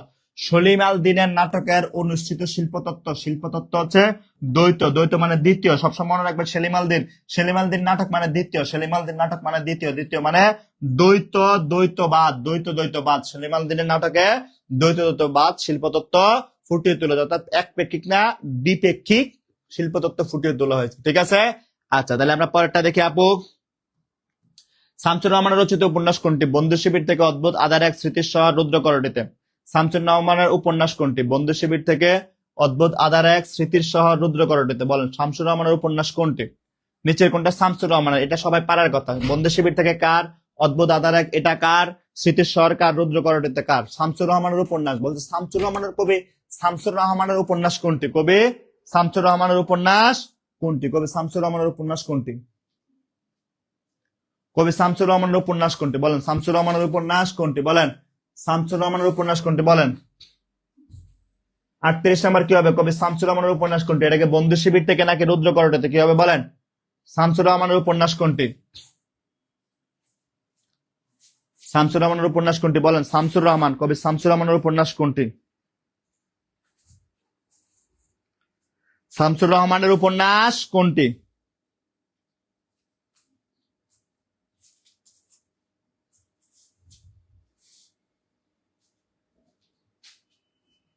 তাহলে বলেন শামসুর রহমানের উপন্যাস কোনটি? না, সবাই ভুল উত্তর দিচ্ছেন। বন্ধু শিবির থেকে কাব্যগ্রন্থ, স্মৃতির শহর কাব্যগ্রন্থ, রুদ্রকরটিত কাব্যগ্রন্থ, অদ্ভুত আধার এক এটা শামসুর রহমানের উপন্যাস। শামসুর রহমানের উপন্যাসের নাম হচ্ছে অদ্ভুত আধার এক। আপনারা যেগুলো উত্তর দিচ্ছেন এগুলো সবগুলো হচ্ছে কাব্যগ্রন্থ, তার অদ্ভুত আধার এক এটা হচ্ছে একটা উপন্যাস, তার উপন্যাসের নাম অদ্ভুত আধার এক। মনে থাকবে? আচ্ছা তাহলে আমরা পরেরটা দেখি। 39, 21 মানে মাথা নত না করা, এই অমর পঙ্কতির রচয়িতাকে? 21 মানে মাথা নত না করা, এই অমর পঙ্কতির রচয়িতা হচ্ছে আবুল ফজল। কে? 21 মানে মাথা নত না করা, কে এটার রচয়িতা? আবুল ফজল। ঠিক আছে, আচ্ছা the last one, the last suffer, the last leap. Alaol কোন শতাব্দীর কবি? পঞ্চদশ, ষোড়শ, সপ্তদশ, অষ্টাদশ। আলাউল কোন শতাব্দীর কবি? বলেন পঞ্চদশ, ষোড়শ, সপ্তদশ, অষ্টাদশ। আলাউল পঞ্চদশ শতাব্দীর কবি। কোন শতাব্দীর? পঞ্চদশ শতাব্দীর কবি, অর্থাৎ 1400 সালের দিকে উনি ছিলেন। আলাউল পঞ্চদশ শতাব্দীর কবি। শতাব্দীর কোনটা কবি? পঞ্চদশ শতাব্দীর কবি। ঠিক আছে, আচ্ছা প্রিয় ভাই বোন, ওকে বলেন ক্লাস কেমন লাগলো প্রিয় ভাই বোন? আপনাদের জন্য 19তম শিক্ষক নিবন্ধন সাবজেক্টিভ সম্পূর্ণ নতুন কোর্সে ভর্তি চলতেছে। সাবজেক্টিভ কোনটা? সাবজেক্টিভে ভর্তি চলতেছে। 19তম শিক্ষক নিবন্ধন সাবজেক্টিভ সম্পূর্ণ নতুন কোর্সে ভর্তি চলতেছে। সাবজেক্টিভ যারা সাবজেক্টিভের জন্য আমাদের কাছে ভর্তি হতে যাচ্ছেন তাদের জন্য সুখবর নিয়ে আসতেছে প্রিয় ভাই বোন। 19তম শিক্ষক নিবন্ধন সাবজেক্টিভ সম্পূর্ণ নতুন কোর্সে ভর্তি চলতেছে। এখানে আপনি যা যা পাবেন আমাদের এখান থেকে, আপনি প্রতিটি টপিক্সের বেসিক পড়ানো হবে, আপনাকে প্রতিটি টপিক্সের এমসিকিউ লিখিত ভিত্তিক পড়ানো হবে, ক্লাসের পড়া ক্লাসে শেষ করা হবে এবং প্রতিটি ক্লাসের পিডিএফ পাবেন প্রিয় বোন। আমাদের ক্লাস চলবে 10 তারিখ থেকে। বলছি কি আপনি প্রতিটি ক্লাসের পিডিএফ পাবেন, প্রতিটি ক্লাসের পড়া ক্লাসে শেষ করা হবে, আপনাকে একবারে বেসিক থেকে পড়ানো হবে, ক্লাস সবসময় রেকর্ড থাকবে। আমাদের এই ক্লাসটা শুরু হবে 10 তারিখ থেকে। 10 তারিখ প্রায় ঘনায় গেছে, তাই দেরি না করে দ্রুত আমাদের কোর্সে ভর্তি হয়ে যান। স্যার কিভাবে ভর্তি হবে এই প্রশ্ন যারা করতেছেন প্রিয় ভাই বোন, তাদের জন্য নিয়ে আসলাম 19তম শিক্ষক নিবন্ধনের সম্পূর্ণ গাইডলাইন, সাবজেক্টিভের সম্পূর্ণ গাইডলাইন। 19তম শিক্ষক নিবন্ধন সাবজেক্টিভের সম্পূর্ণ গাইডলাইন নিয়ে আসলাম প্রিয় ভাই বোন। দেখেন আমাদের 19তম শিক্ষক নিবন্ধন, দেখেন আমাদের 19তম শিক্ষক নিবন্ধন সাবজেক্টিভ ফুল কোর্স ভর্তি ফি ছিল 2600 টাকা। কত টাকা? 2600 টাকা। কিন্তু আপনাদের কথা চিন্তা করে আমরা 50% ডিসকাউন্ট দিয়ে দিচ্ছি মাত্র 1300 টাকা। কত টাকা? মাত্র 1300 টাকা। আপনাদের জন্য চিন্তা করে আমরা 50% ডিসকাউন্টে মাত্র 1300 টাকা ভর্তি করতে সাবজেক্টিভের। এখানে ইকোনমিক্স পড়তে পারবেন যারা ইকোনমিক্স এর আছেন, এখানে বাংলারা বাংলা পড়তে পারবেন, ইংরেজিরা ইংরেজি পড়তে পারবেন, অর্থনীতিরা অর্থনীতি পড়তে পারবেন, দর্শনেরা দর্শন পড়তে পারবেন, ইসলামের ইতিহাসেরা ইসলামের ইতিহাস পড়তে পারবেন, ইতিহাসেরা ইতিহাস পড়তে পারবেন, ভূগোলেরা ভূগোল পড়তে পারবেন, ফিজিক্স কেমিস্ট্রি বায়োলজি ম্যাথ সারা সহ যা আছে সব পড়তে পারবেন। আপনি এখানে অ্যাকাউন্টিং ফিনান্স ব্যবস্থাপনা, অ্যাকাউন্টিং ফিনান্স ম্যানেজমেন্ট, আপনি এআইএস সব বিষয় আমাদের এখানে সাবজেক্টিভে কোর্স পাবেন। কোর্স ফি কত? মাত্র 1300 টাকা। কত টাকা? মাত্র 1300 টাকা কোর্স ফি। কত টাকা? মাত্র 1300 টাকা কোর্স ফি। 1300 টাকার মধ্যে আপনি এক সাবজেক্টের একবারে এ টু জেড করতে পারবেন। আমাদের টপিক ভিত্তিক ক্লাসে পিডিএফ প্রদান করা হবে আপনাকে এবং সকল ক্লাসের রেকর্ড থাকবে, সকল ক্লাসের রেকর্ড থাকবে প্রিয় ভাই বোন। ক্লাসের পর ক্লাসে শেষ করে দেওয়া হবে প্রিয় ভাই বোন। যারা ভর্তি হবেন তারা যতক্ষণ লাইভ চলবে ততক্ষণ লাইভ চলাকালীন যতক্ষণ লাইভ চলবে ততক্ষণ মাত্র জাস্ট 1100-1300 টাকা ভর্তি হতে 01767265758 জাস্ট এই নাম্বারে টাকা পাঠিয়ে দিবেন। জাস্ট এই নাম্বারে টাকা পাঠিয়ে দিবেন আমাদের সাবজেক্টিভ কোর্সের জন্য 1300 টাকা ভর্তি হতে। এছাড়া যারা ডিগ্রি করছেন, যারা ডিগ্রি করে আসছেন, যারা ডিগ্রিধারী যারা ডিগ্রি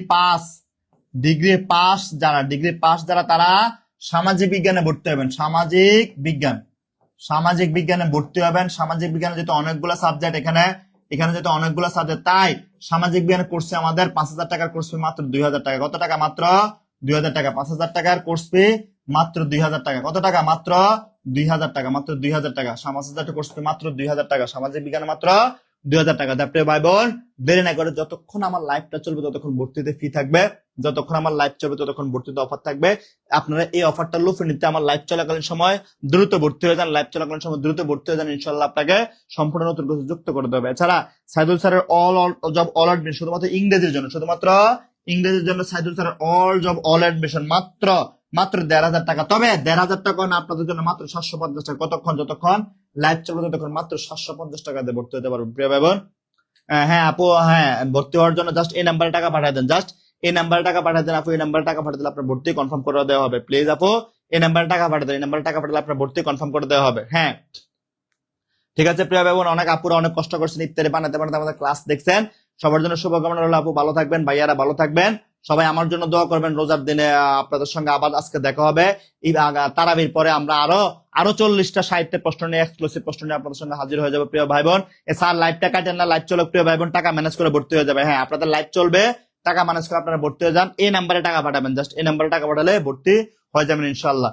আমরা তারাবির পরে এবং আপনাদের সঙ্গে আবার দেখা হবে। আমি দেলোয়ার স্যার বাংলা ইনশাল্লাহ আপনাদের সামনে হাজির হবো। সবাই ভালো থাকবেন। ওকে। রুবেল ইসলাম, রাষ্ট্রবিজ্ঞানের কোর্সে ভর্তি হলে স্কুলের জন্য হবে কি? হ্যাঁ হবে ইনশাল্লাহ। রাষ্ট্রবিজ্ঞানে ভর্তি হলে স্কুলের জন্য হবে। রুবেল ভাই সমস্যা নাই, সকলগুলোর জন্য স্কুল কলেজ দুটোর জন্য আপনাকে পড়ানো হবে ইনশাল্লাহ। ভালো থাকবেন রুবেল ভাই। আপনি টাকা ভর্তি হতে এই নাম্বারে টাকা পাঠিয়ে দেন, রুবেল ভাই আপনাকে সম্পূর্ণ নতুন বেচে ভর্তি করে দেওয়া হবে ইনশাল্লাহ। তো সবাই ভালো থাকবেন, সবার জন্য শুভকামনা। দেখা হবে আজকে তারাবির পর আবার বাংলা সাহিত্যের ক্লাস নিয়ে ইনশাল্লাহ। লাইভ চলবে, আপনারা টাকা ম্যানেজ করে ভর্তি হয়ে যান। এখানে নাম্বার দেওয়া আছে, আমাদের সকল ডিটেলস দেওয়া আছে। আপনারা ভালো থাকেন সবাই। আসসালামু আলাইকুম, আল্লাহ হাফেজ।